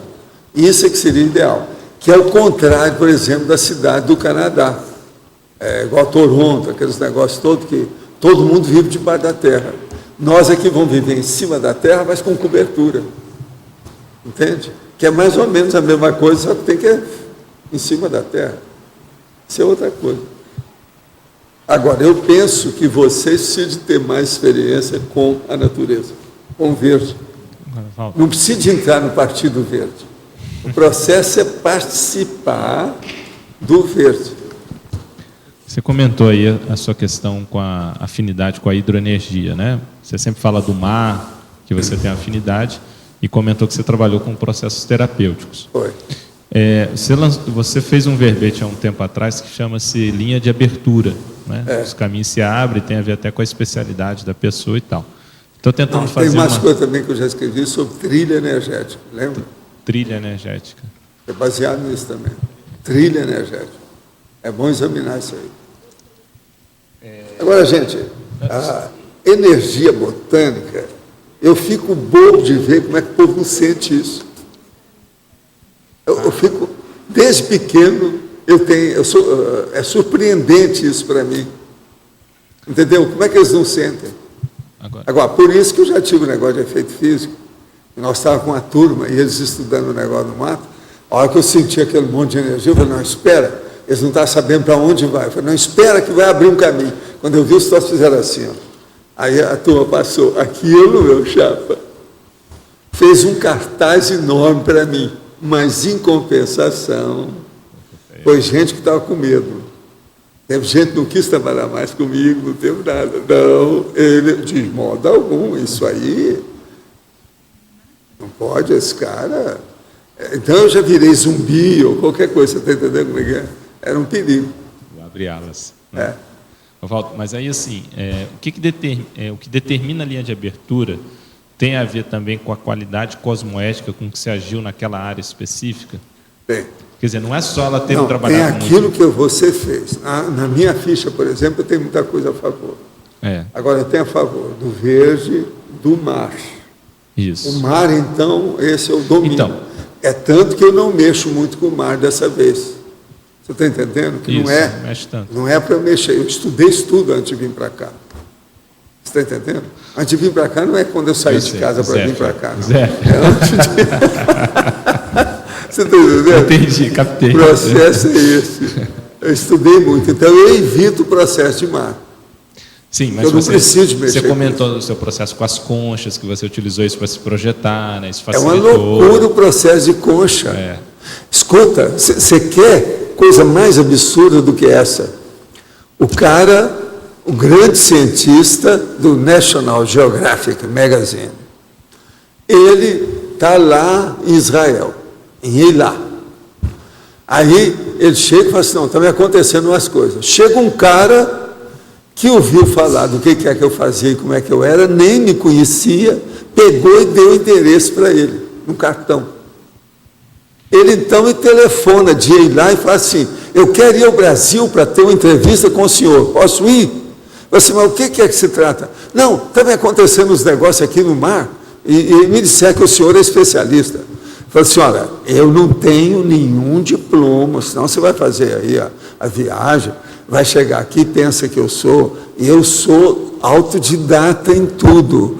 Eu não tenho nenhum diploma de oceanografia ou qualquer coisa nesse sentido. Agora, sei um bocado, por ouvir, entende? Por cheirar, etc. Tal. Eu falei assim, não, já me informaram. O fulano aqui me falou que conheceu também outra, que conhece uma outra pessoa, que já aconteceu isso. Eu falei assim, então está. Quando é que o senhor quer vir? Aí nós marcamos tudo, no dia ele chegou, foi lá para casa, com calma, e nós fomos discutir os negócios todos. Trouxe umas revistas dos artigos internacionais dele, do National Geographic, e veio apontar para mim o que se passava com ele. O que é que se passava com ele? Olha só a coisa. Isso eu conto, parece um absurdo, mas veja, ele não me conhecia, nunca vi esse homem.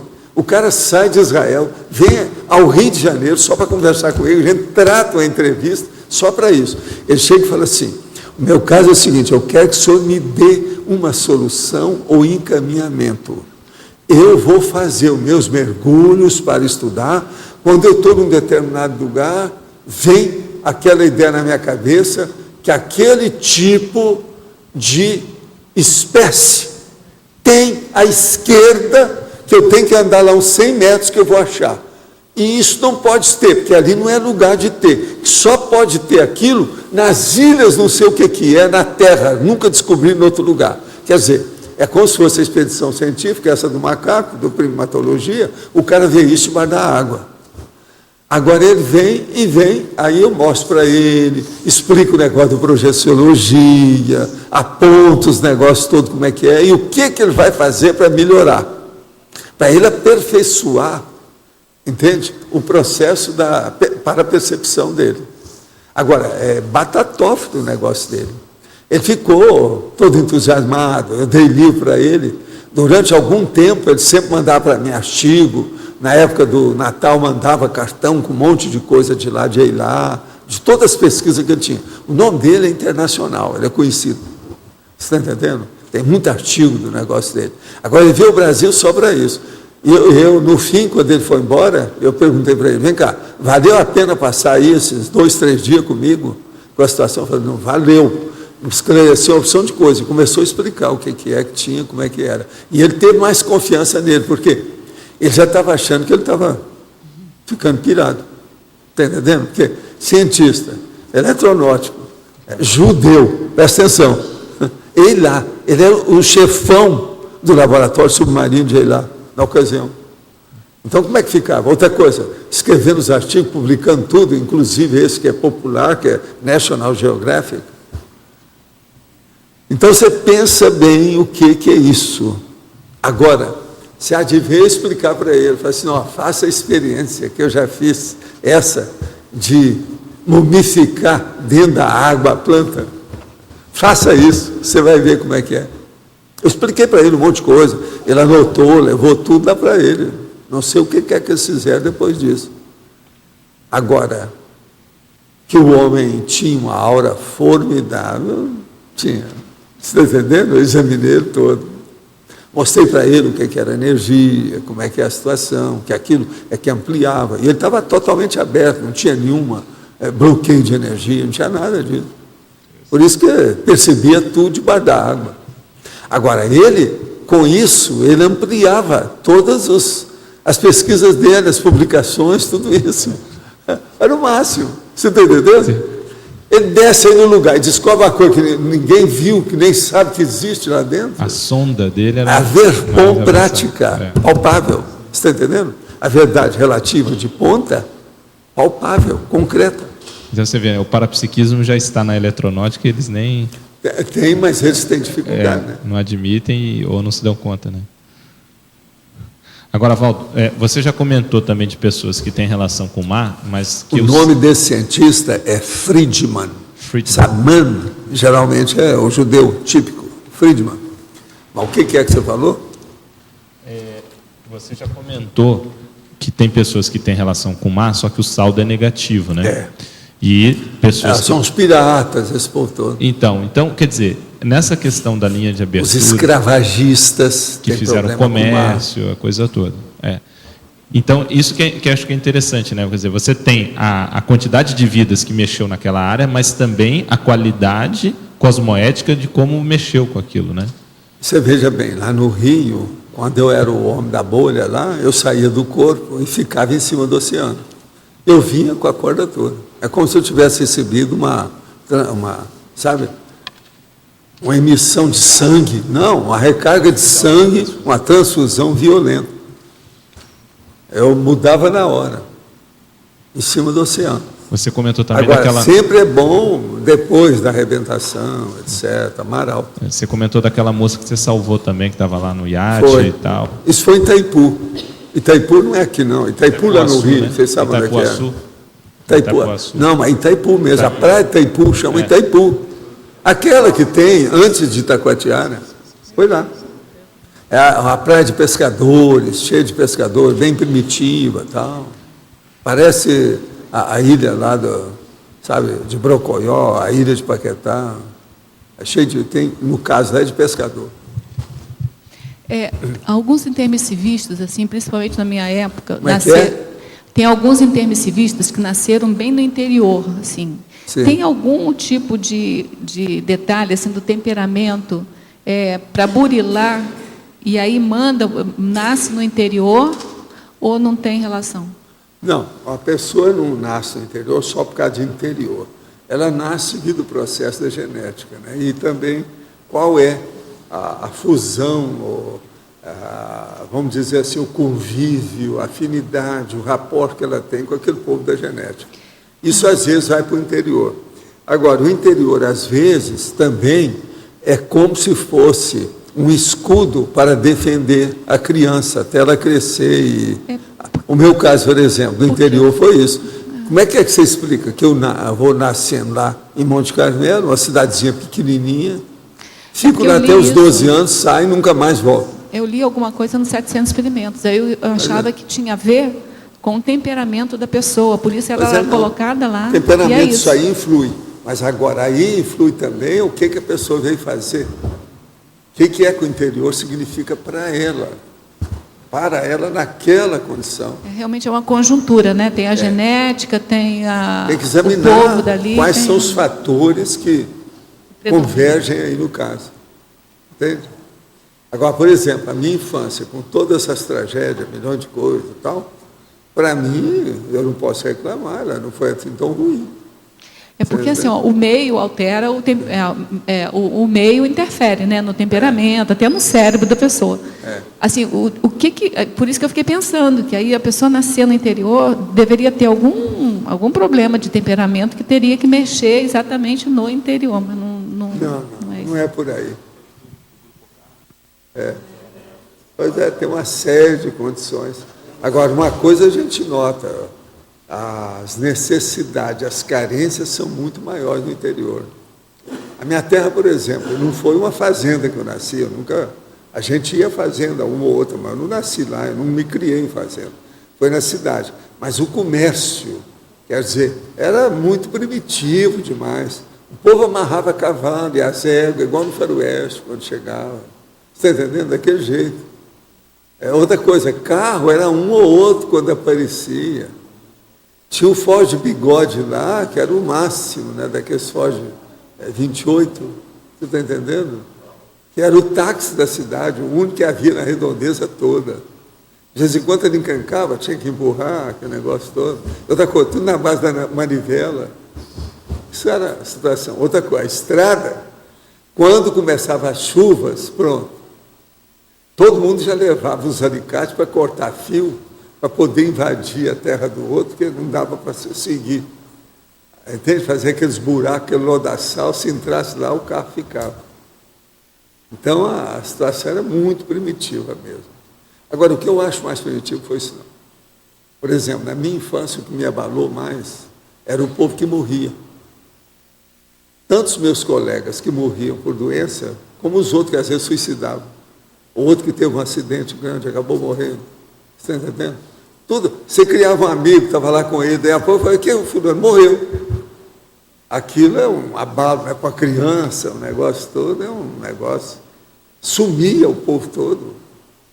Agora, eu começava a pensar, uma vez eu cheguei para minha mãe e perguntei, mas me escuta, minha vida inteira vai ser assim? A gente cria um monte de amigos, morre, você cria outros, morre, você cria outro. Como é que é? Não, vai chegar um ponto que se estabelece, se estabiliza. Não é mesmo? Entendeu? Tinha um monte de gente assim. Uma outra coisa, naquela ocasião tinha muita gente que suicidava por amor, né? Então, era desprezado, o cara chegava lá e bebia uma formicida. Pô, era um monte de gente no interior. A década de 30, depois é por causa do Rodolfo Valentino, esse negócio todo. No cemitério lá, quando enterraram o cara, já houve suicídio, aquele negócio todo, assédio. Loucura, né? E teve também outros negócios do Goethe, as coisas que eles escreveram, entendeu? O Werther de Goethe. Isso tudo também tem que levar em consideração. A época era muito romântica demais. O romantismo era exacerbado no interior. Ixi, era uma coisa de doido. Bem latino, carregado. Você está entendendo como é que é? E isso aí matava os outros. Amigos meus, cara bom, cheio de vida, uma saúde, suicidava. Cada besteira. Agora, o pior da história. Os caras suicidados, daqui a pouco eu estava vendo. Então a minha mãe mandava lá para levar alguma coisa, né? Ficava a irmã ou a mãe ou qualquer coisa. Eu falava assim, mãe, eu não quero ir lá, não. Não tem jeito de eu ir em outro lugar, arranja outro lugar para eu ir. Eu disse, mas por que, meu filho? Eu chego lá e eu vejo umas coisas esquisitas. Não dá certo. Valdo, uma época eu pesquisei bastante sobre genealogia da minha família, e nos livros, aqueles antigos, lá de 1900 e pouco, lá da região, existia assim, ó, muitas e muitas crianças que morriam, e o atestado era assim, sem causa, causa definida. A maioria por causa de verme. Eu sei porque na minha terra era assim. A década de 30, uma boa parte dos meus amigos, tudo da infância, todo mundo morreu. Agora, antes de morrer, ficava barrigudo. Agora, os homens, às vezes, morriam, eles ficavam um pouco barrigudo, afinava, e depois afinava o braço. Principalmente o pulso aqui ficava fininho. Então, você via que o cara estava morrendo. Mas isso é alcoolismo. Era cachaça. Minha terra tinha muita gente que morria por cachaça e outros morriam por causa de verme. A criançada por causa de verme. Mas essa história do vermes, porque assim, ó, meu pai até hoje, quando olha para alguém, diz assim, isso deve ser vermes. E morou lá nesse interior, onde tinha essa dificuldade. Até hoje já tem gente que tem verme por aqui. E outra coisa, tem gente que tem verme que você vê pela pele. Ela fica impregnada com alguma coisa. Tudo isso tem. Agora, naquela ocasião era demais. Todo menino tomava muito vermífugo, e os vermífugos não tinham tanto resultado, era um problemão. E todo mundo andando descalço, de qualquer maneira, no meio do lixo. Isso é bom até um certo ponto, mas não pode ter exagero, né? E lá era exagerado. Porque a criança ela tem que ter contato com sujeira, com a terra, com areia, essa coisa toda. Ela tem que ter, andar descalço, para aumentar a imunidade. Mas não pode ser exagerado demais e ir na sujeira. E outra coisa, lá na minha terra havia muita fazenda, por causa da área rural. Aquelas fazendas não tinham limpeza. Então, às vezes, o negócio estava 1 século, 2 séculos, cheio de sujeira, de tudo quanto é jeito. Aonde tinha galinha, estava cheio de piolho, entende? Bicho de pé, de tudo quanto é jeito. Então, as fazendas eram um problema para pegar bicho. Você veja, meu pai, ele perdeu a perna por causa de bicho de pé. Presta atenção, já era adulto. O negócio não era fácil no interior do Brasil. Outra coisa, nessa época não tinha penicilina, antibiótico, não tinha nada. Mas a gente sabe também que, como naquela época morriam muitas crianças, as pessoas, os velhos, também duravam mais, né? Durava, mas agora, de vez em quando, aquelas pessoas que estavam moças, etc., vindo qualquer coisa, viviam uma formicida, pronto, morriam. Suicídio. Um monte deles. Na minha terra, eu vi, durante a minha infância, os 12 anos, que eu fiquei lá até 12 anos, eu vi um monte desses caras, homem e mulher. Tudo que eu conheci, gente boa, fora de série, romântica. Problemão. Agora, isso tudo, muita coisa melhorou, né? O Brasil hoje é outra coisa, não tem mais nada disso. Agora, é uma população que foi embora. Na minha infância, são centenas de crianças da minha terra, que todo mundo morreu mais cedo. Eu via, quando eu entrei para o internato, então eu passava fora, né? Só vinha 2 vezes no ano em casa, aquele negócio depois. Então, eu perguntava ao povo, o povo todo tinha morrido. Eu chegava e ficava bobo, mas fulano não morreu. Mas o que foi? Ah, deu uma coisa aí, morreu. Professor? Era muita gente que morria. Professor? Agora, eu tive sorte porque meu pai era dentista e minha mãe era professora. Então, eles olhavam muito o processo de higiene, de asseio, os processos de cuidado. Eu, por exemplo, raramente podia andar descalço, eles não deixavam, eu tinha que andar de sapato, calçado, e calçado que fechava o pé inteiro, entende? Não era aberto, não. Então, isso tudo deve ter melhorado muito a minha condição. Me defendeu, aumentar entende? O processo de autodefesa, imunidade. Ainda nesse assunto, professor, eu queria saber Hein? se... Não sei se está funcionando? Eu não estou ouvindo nada. assunto. Eu queria saber, porque assim, meu pai teve exossomose, né, bem cedo, logo depois do início do casamento, e levou muitos anos com problemas de derrame. A gente acompanhou, eu cheguei a acompanhar, que eu sou a última filha da família, né? E ele hoje tem 79 anos, ele teve várias crises, então ele passava situações de a gente ir para o hospital, o médico dizia, olha, seu marido vai ter 5 minutos de vida, a gente vai ter somente uma opção para tentar salvar a vida dele diante das crises que ele tinha pela hemorragia, que o verme tinha se alojado no esôfago, né? Então eu queria saber assim um pouco, porque eu acho, suspeito que ele tenha uma força, uma vitalidade muito grande de resiliência diante desse processo, né? E eu queria saber se ele realmente tem essa resiliência toda às vezes ele tem até um macrosoma. Um macrosoma nesse sentido. Tem que ver como é que é isso. Tudo isso tem. Examinar. Não, a gente fala que ele é um gato, né? Porque ele sempre está fugindo das situações. Ele teve várias situações que já comprovou que ele tem uma capacidade de regeneração muito grande. Pode olhar. É preciso examinar isso. Faz quase 1 ano e 8 meses que eu e minha esposa estamos enfrentando uma série de dificuldades. Temos apenas uma filha de 2 anos de idade, porém, desde que nasceu, dorme de forma fragmentada. Algumas horas de dia e de noite. No total, ela dorme por volta de 8 horas. Porém, isso causa bastante desconforto para mim e minha esposa. É uma criança iluminada, mas como não tem parapsiquismo, e se fiz algum curso intermissivo foi na baratosfera, curso intermissivo na baratosfera, presta atenção. Gostaria de esclarecimento sobre como o processo de pensene meu e de minha esposa poderia estar afetando minha filha, além das nossas companhias da física. Novamente peço ajuda, pois tem receio que o processo aqui em casa piore. Olha, o que eu acho é que se você mesmo devia de fazer o arco voltaico na sua filha quando ela estiver dormindo. Se você fizer isso uma boa temporada, vai melhorar o ambiente. Gostaria de saber como funciona o processo da instalação do EV no extrafísico em relação às consciências e assistência, ou se o EV faz apenas com que as consciências se afastem de mim, ou se o instalar o EV perto de consciências ou acopladas comigo, elas têm um ganho de lucidez. Não, você é o seguinte, o EV é o seu EV, é o início do movimento da energia. O que interessa é você exteriorizar a energia.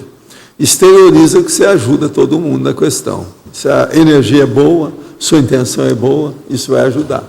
Pense na exteriorização de energia, não é só no EV, o EV é início do princípio do começo.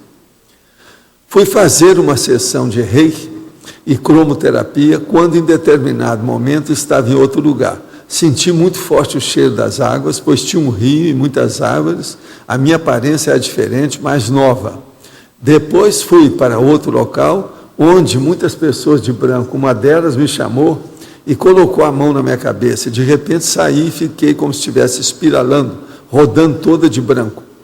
A sensação foi boa, senti muita paz depois disso. O que aconteceu?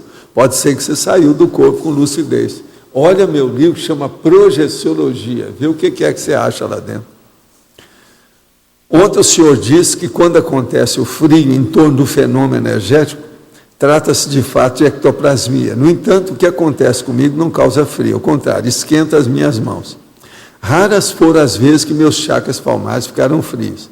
Posso deduzir que não sou ectoplasta. Então, o que vem acontecendo comigo é um processo biológico, igual que o senhor frisou ontem, pode ser, mas o feto ectoplástico, ele também seria um processo desse tipo?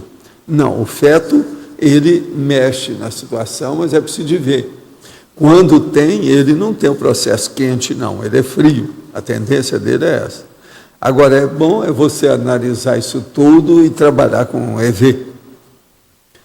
Eu tenho muitas retrocognições que envolvem plantas e florestas, campos. Eu caminhava para esses locais e ficava sentado embaixo das árvores sem conviver com ninguém. Andarilho das matas. Eu até pensei em fazer engenharia florestal. Sinto estar fugindo do meu foco de convivência humana. Para focar intensamente na ativação do mental soma, trabalhando a empatia, seria ideal a medicina? Sim, a medicina exige que você ajude os outros no tapa. Mesmo não querendo, a pessoa é obrigada a ajudar. Não quero manter a automimese em relação às plantas e à natureza. Ok, vamos ajudar os outros. Viva a medicina. Tenho percebido que minhas práticas diárias da atividade física, ela tem intensificado a mobilização das energias. Poderia comentar sobre a interface entre a atividade física e a qualidade de vida com assistencialidade? Sim, o problema todo é o seguinte: a pessoa que faz a atividade física, ela melhora o processo da saúde, desde que não seja exagerado. E a qualidade de vida também melhora por causa do processo da energia, que ela pode assistir mais os outros. Isso é uma coisa óbvia, só olhar como é que é. Dentro da psicologia, o caráter é o termo que descreve os traços morais da personalidade. Ampliando para a conscienciologia, esses traços podem ser considerados também os trafores e trafares, ou está somente ligado à questão ética ou cosmoética. Não, é o conjunto da pessoa que forma o caráter dela. É o conjunto de trafores e trafares. É possível afirmarmos que o amparador Hércules Galó foi completista em sua vida em Caxias do Sul? Não, isso é difícil a gente ver, porque ele morreu de maneira esquisita, antes da hora, etc. Tem que ver com calma. Já nós temos que estudar isso mais. Quem está fazendo essa pergunta é uma amiga sua, viu, ô chefa? Márcio. É ela que perguntou aqui. Sobre o Hércules Galó. Se ele foi completista. A gente não sabe se foi, se examinar. Em antagonismologia, penúltima linha, poderia aprofundar o item. O antagonismo, palavras edificadoras, palavras intoxicadoras. Poderia exemplificar ambas? Sim. Por exemplo, você usar palavra edificadora. Por exemplo, a palavra edificante é edificadora. Construtiva é edificadora. Agora, por exemplo, a palavra desgraça é negativa. E outras mais desse tipo. Ela não é boa. Vocês não veem eu usar muito a palavra desgraça. Ela não é ideal. Tem várias desse tipo, a pessoa tem que ver o que é. É a situação. As palavras, tem palavras problemas, né? Em relação aos métodos anticoncepcionais, que repercussões a vasectomia e o DIU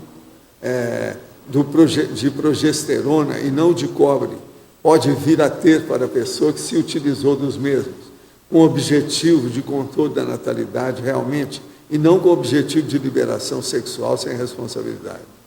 Olha, aí cada caso a pessoa tem que ver qual a intenção dela e o que ela está fazendo com isso. Vasectomia está difícil de defender qualquer coisa, o DIU também.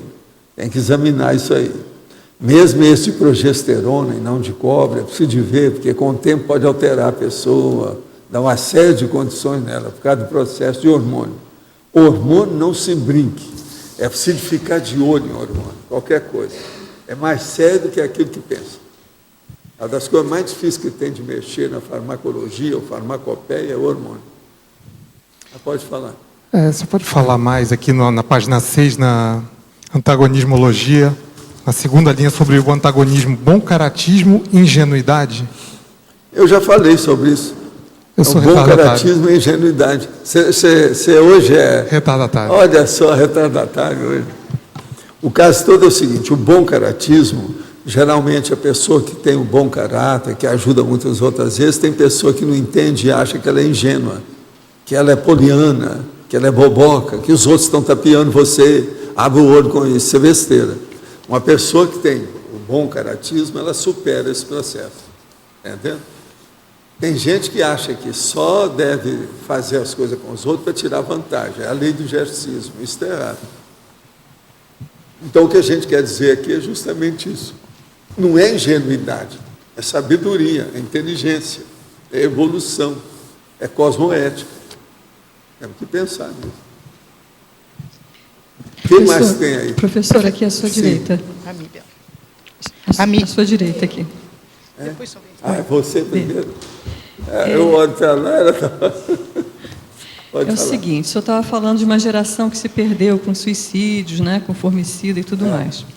E aí eu comecei a pensar, né, no Goethe, que escreveu aquele livro, né, do jovem Werther, né, e quantos suicídios que se seguiram, ou se seguem, sei lá, até hoje, em função de alguns autores que fizeram uma apologia, né? A morrer por amor e Não, tudo os mais. negócios eram muito românticos. As coisas vêm desde o século XIX, XVIII, né? Olha o Chopin, olha o romantismo dele, as músicas, aquele negócio todo. Por que houve esse movimento, né? Primeiro veio a questão assim muito racional, né? Na época lá do iluminismo, depois vem isso. As récitas que havia, aquilo tudo criava um ambiente de romantismo excessivo. E por que tem esse revival dessa coisa? Não, a pessoa fica alterada pela emoção, né?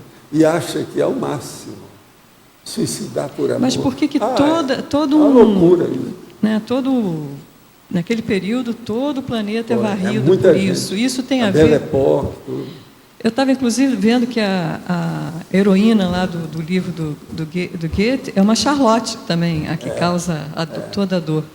Foi por isso que foi escolhido o nome de Charlotte? Não tem relação?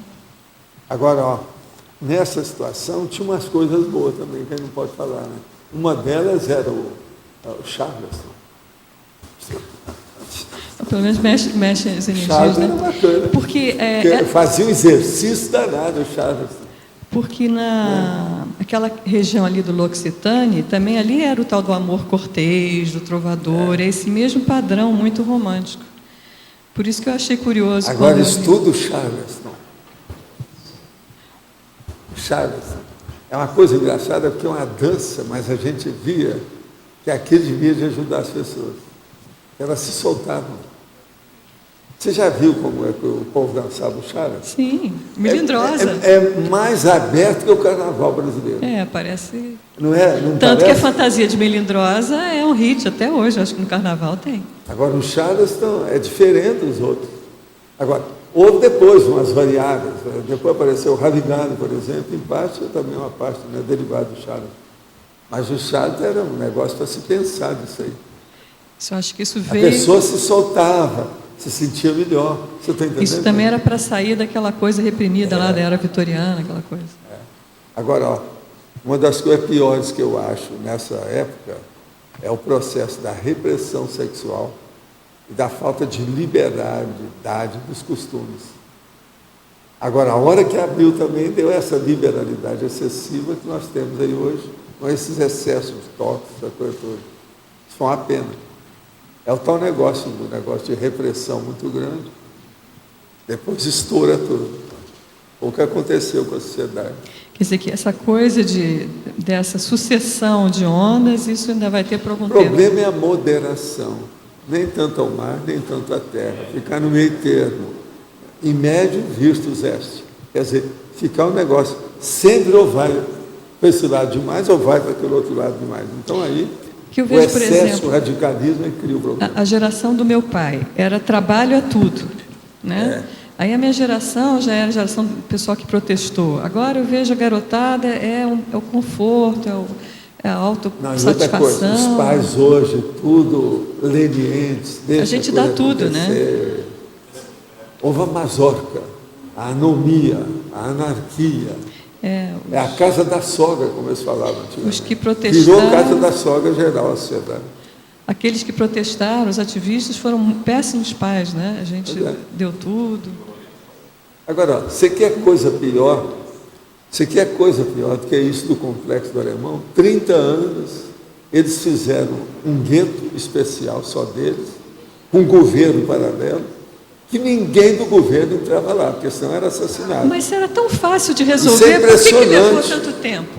Hein? Se era tão fácil de resolver, por que levou tanto por que tempo? não resolveram? É isso, é a leniência. Agora, essa leniência pega os pais, pega professor, pega aluno, pega o dono das escolas, pega a autoridade, pega todo mundo, é o que está acontecendo. Vira Amazônia. E aí tem que ter Copa do Mundo e Olimpíada para mudar isso? Então, só precisa de ter para ver se melhora. Pela primeira vez eu estou vendo vantagem na Copa do Mundo e na Olimpíada. Pois eu estava pensando nisso. Que vai ajudar o processo do Brasil. Porque se melhorar o Rio, vai mexer nos brilhos de São Paulo, a coisa vai melhorar. Vai mexer em Porto Alegre, vai mexer em Belo Horizonte, vai mexer onde tem problema. Todo lado. Quer dizer que, no fundo, o Bolso Chakra e até uma coisa, até certo ponto bélica, né, que é o esporte, ajuda a sair de uma situação pior ainda. Agora, o processo baratrosférico às vezes cura com a baratosfera. Uma baratosfera um pouquinho melhor é que atua na baratosfera um pouquinho pior, por vizinhança. Não é fácil. Agora, por exemplo, o Complexo do Alemão é o Redcora, é o quartel-general da história toda lá. A turma estava falando, não, mas tem a Rocinha. Rocinha não, eu trabalhei na Rocinha, eu conheço. Rocinha Light. O Complexo do Alemão nunca fui. Eu não sou besta. Mas na Rocinha não, a Rocinha eu atingi como médico. Porque a Rocinha está muito na Zona Sul, né? Então fica outro... Não é bem assim, não. Agora, o Complexo do Alemão, sim. Era uma fortaleza. É isso. Gente, só de moto, 350 motos lá dentro, só de tonelada de tóxicos, até a última vez eu vi que são 40 toneladas de tóxicos. Eles nunca conseguiram tanta tonelada de tóxico no Brasil. Eu achei interessante que esse acoplamentário foi dado pelo Félix, né? Que não só é carioca, como estão trabalhando na questão da paz. E tiveram bastante cariocas aqui no acoplamentário. Professor. O Felipe veio me falar sobre o curso aqui. Eu falei, vai lá e fica firme. De certa forma, o senhor acha que tem alguma relação, não tem? ECP2, estão fazendo. Negócio sério. Professor. Professor. É para um Estou na sua frente. Felipe veio aqui me falar sobre O Valdo. Professor. Sim. Professor, por favor. Em antagonismologia, eu gostaria que a senhora desse um exemplo do antagonismo caráter e reputação. O caráter e reputação. Não entendi muito bem qual é o antagonismo aí. O problema é o seguinte, uma pessoa tem um caráter e ela às vezes arranja uma reputação que não corresponde àquilo que é o caráter dela. Você está entendendo? Então seria um bom caráter ou uma má reputação? Ou vice-versa. Tudo depende da situação. E se colocassem essas palavras aqui? Por exemplo, aqui? uma pessoa que trabalha muito para defender a imagem pública dela, ela às vezes tem um péssimo caráter. Quantos artistas são assim? Quantos políticos são assim? Aí é o contrário. Não. Reputação é um negócio sério. A própria palavra já é esquisitinha. Agora, gente, hoje eu queria que a gente batesse umas palmadas para alguém que tem me ajudado demais. Essa, particularmente, tem me ajudado demais. E hoje ela está completando lá os 25 aninhos do dia. É a Lucy.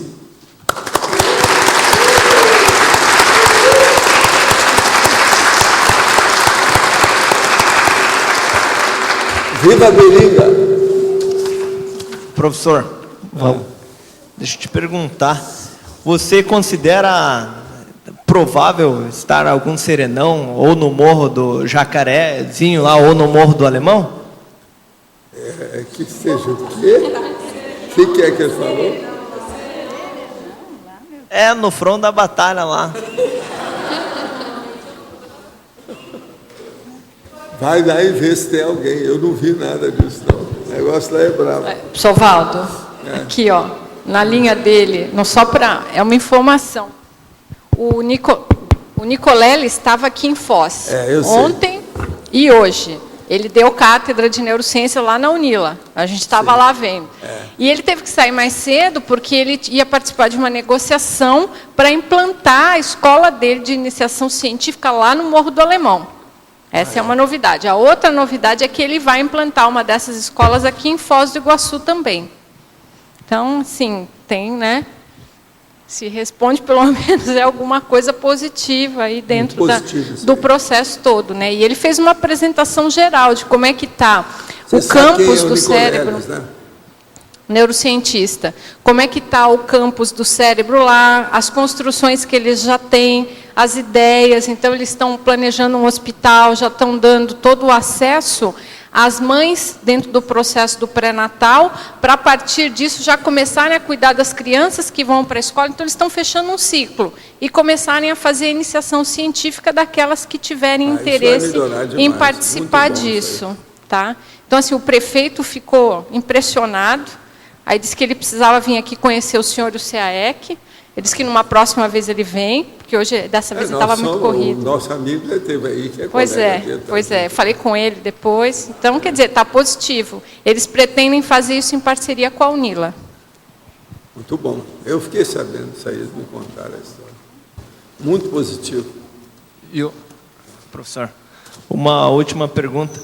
Qual a principal técnica que você utiliza, o principal sinal para avaliar, analisar o bom caráter de uma pessoa? É conviver com ela e ver o resultado das ações que ela comete, que ela desenvolve. Você vai ver o bom caráter da pessoa na prática, no convívio, na vivência. É o jeito. Com isso, não tem dúvida. Depois de um certo tempo, você sabe as possibilidades da pessoa. Não há erro. Você acerta sempre. Está entendendo? Convívio. A convivialidade mostra a realidade da pessoa nua e crua. Não tem jeito de fugir. Cada circunstância da vida, as reações que ela tem perante os fatos, as pessoas, a assistência, o entendimento, a compreensão, isso tudo pesa na balança. A compreensão que uma pessoa tem da vida, ela mostra pelas ações diárias. Mas é preciso você conviver com ela uma temporadinha para ver como é que é. Devido o quê? Devido o processo ela ter apriorismo, os preconceitos que ela tem, algum mito que ela cultiva, alguma coisa nesse sentido. Isso tem que ser superado. Você entende? É o caminho. Então, o caráter mesmo, um negócio sério para a gente ver, é convívio, é o melhor que tem. Agora, eu, por exemplo, assim, de cara, eu faço uma análise, que é a parasemiologia, você já tem uma ideia, né, do que é. Tem uma opção de coisa, às vezes, com alguma profundidade. No caso do parapsiquismo, isso é outra coisa. Agora, para examinar uma pessoa, você pega uma pessoa que você nunca viu aí, tem que conviver com ela um pouco, para ver as reações, como é que vai. Uma das coisas sérias para você ver o caráter da pessoa é se ela é large ou miserê. Isso aí já mostra uma condição do caráter bem definida da pessoa, devido ao processo egóico. Uma pessoa que é miserê, ela ainda tem muito egoísmo, claro, lá no negócio. E isso aí mexe em todo o processo do temperamento dela. É uma coisa fácil de examinar, entende? É aquilo que o americano fala. Existem as pessoas que têm facilidade de pôr a mão no bolso. E tem outras que têm extrema dificuldade de pôr a mão no bolso. Pôr a mão no bolso quer dizer tirar a carteira, tirar o dinheiro, para fazer alguma coisa, pagar alguma coisa. Entende? Então, os nossos comerciais, por favor. Obrigado. As pontuações de hoje: 66 assinaturas no livro de presença, 17 perguntas presenciais, 31 perguntas online, 19 votos presenciais e 8 votos online. Hoje teremos os recados da Patrícia e do Igor sobre CP2 no Rio de Janeiro, a Vivian sobre congraçamento e o Antônio sobre a prova da conscienciologia.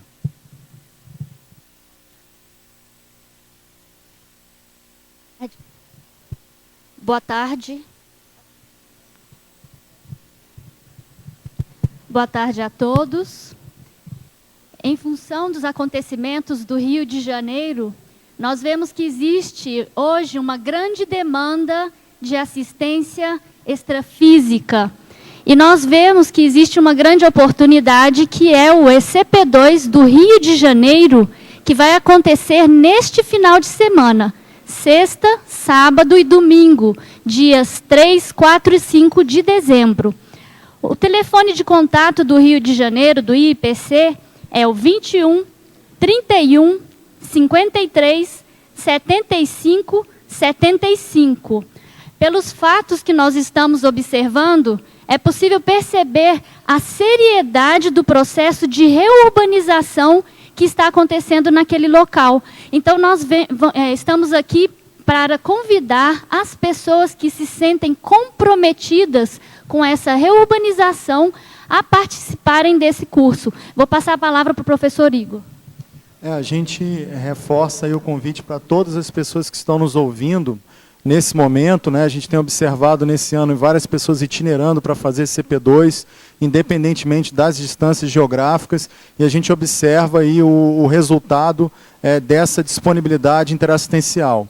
Então, o convite especial que a gente quer fazer é não só para as pessoas que sentirem afinidade, como a professora Patrícia colocou, de comparecerem ao ECP2 do Rio de Janeiro, mas como também participarem no campo na condição de doadores, ou seja, como assistentes para doar as suas energias aí para esse trabalho aí de assistência extrafísica sério realizado através do curso de extensão em Conscienciologia e Projeciologia 2. Ok? Muito obrigado. Só para repetir o telefone, o IIPC do Rio de Janeiro, 021 31 53 75 75. Obrigada. Bom, boa tarde a todos. O discernimento, junto à Unicim, está realizando o congraçamento, conforme o professor Valdo apresentou aqui hoje a nossa programação. Nós gostaríamos de convidar as pessoas para poderem participar do evento, não só no momento do evento, mas na organização, na divulgação do evento, porque esse evento é diferente do evento que a gente teve do Festival de Inverno, que era um evento de caráter mais interno. A gente vai fazer um evento voltado para ampliar a nossa relação com o bairro da Cognópolis. Então, a gente precisa do trabalho da nossa comunidade para atuar junto à comunidade do bairro da Cognópolis, para que o evento tenha sucesso, para que a gente mostre a nossa capacidade de desenvolver a convivialidade sadia, não só internamente, mas com todo o nosso entorno. Então, eu convido as pessoas que queiram participar, entrar em contato com o discernimento pelo telefone 2102-1400 ou pelo e-mail receptivo@discernimento.org. Ou então pode entrar em contato comigo diretamente. Eu estarei no discernimento na quinta-feira à tarde, então quem quiser entrar em contato diretamente comigo, na quinta-feira à tarde estarei no discernimento. E para qualquer outra informação também, entre em contato com o nosso telefone, procurar a Carol. Os ingressos para o congraçamento vão estar disponíveis a partir de domingo. Então, contamos com a participação de todos e esperamos que a gente faça o maior sucesso junto à comunidade, que a gente possa trazer a comunidade para o nosso espaço e ampliar as nossas relações. Então, agradeço aí, espero contar com a participação de vocês. Obrigada.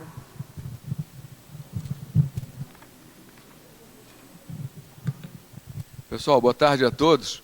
Em nome do CAEC e do Tertuliário, nós queremos lembrar que daqui a 13 dias a realização da 5ª prova geral de Conscienciologia. A lista de presença já tem mais de 50 ali, pessoas que assinaram aqui em Foz, e nós já contamos também com as unidades de Fortaleza, Porto Velho, São Paulo e Belo Horizonte. Então, Belo Horizonte também comunicou ontem, o limite era hoje, para que as unidades de fora fizessem contato aí, mas a gente vai dar mais alguns dias para outras unidades, como Rio de Janeiro, como Porto Alegre. A Aracê também está quase confirmado, ainda não confirmou, mas o evento está acontecendo, é muito importante a gente participar, é uma oportunidade privilegiada de aprofundar o conhecimento sobre a Conscienciologia, aquelas questões que a gente erra, a gente não esquece mais. As pessoas aqui pelos corredores, no campus, têm nos perguntado sobre a matéria da prova. A gente já disse, né, que a matéria são os 1.820 verbetes da 6ª edição da enciclopédia. A gente entende, a equipe que está fazendo a prova, que é praticamente impossível a gente poder lembrar de todos os títulos, de todos os verbetes, mas a gente está procurando elaborar uma prova que a gente possa ser específico, mas sem exigir tanto da memória. Então, vamos aproveitar essa oportunidade, dia 12 de dezembro, de 8 às 12 horas. Maiores informações a gente está aí à disposição. Obrigado. Para amanhã foi eleito o verbete Gargalo Evolutivo, da Evoluciologia, e anunciamos que para domingo teremos o verbete Escala Interassistencial, em virtude do Dia Internacional do Voluntariado. Obrigado a todos e uma boa tarde.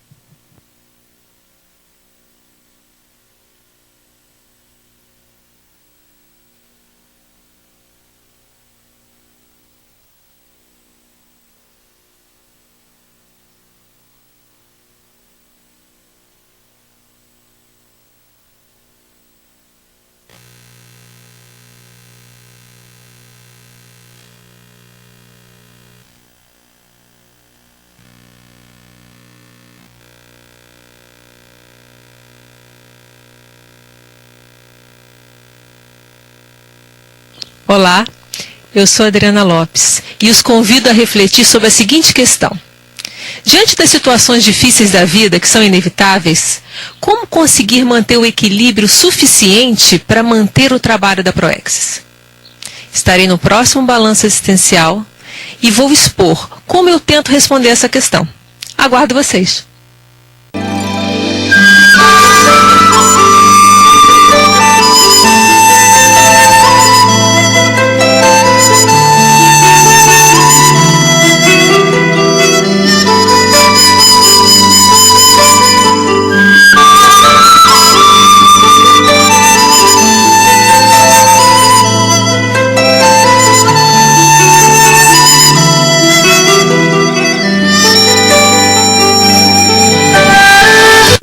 Olá a todos, gostaria de convidá-los para o 6º Fórum da TENEPS e o 3º Encontro Internacional de Tenepsistas.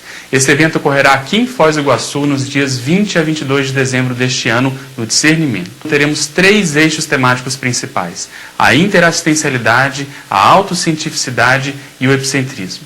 Além disso, haverá workshop de bioenergias, mesa de debates sobre TENEPS no mundo e a autoexperimentologia com a participação de vários tenepsistas. Aguardo você lá. Olá, gostaria de convidá-los para o curso Balanço Existencial, cuja proposta é ajudar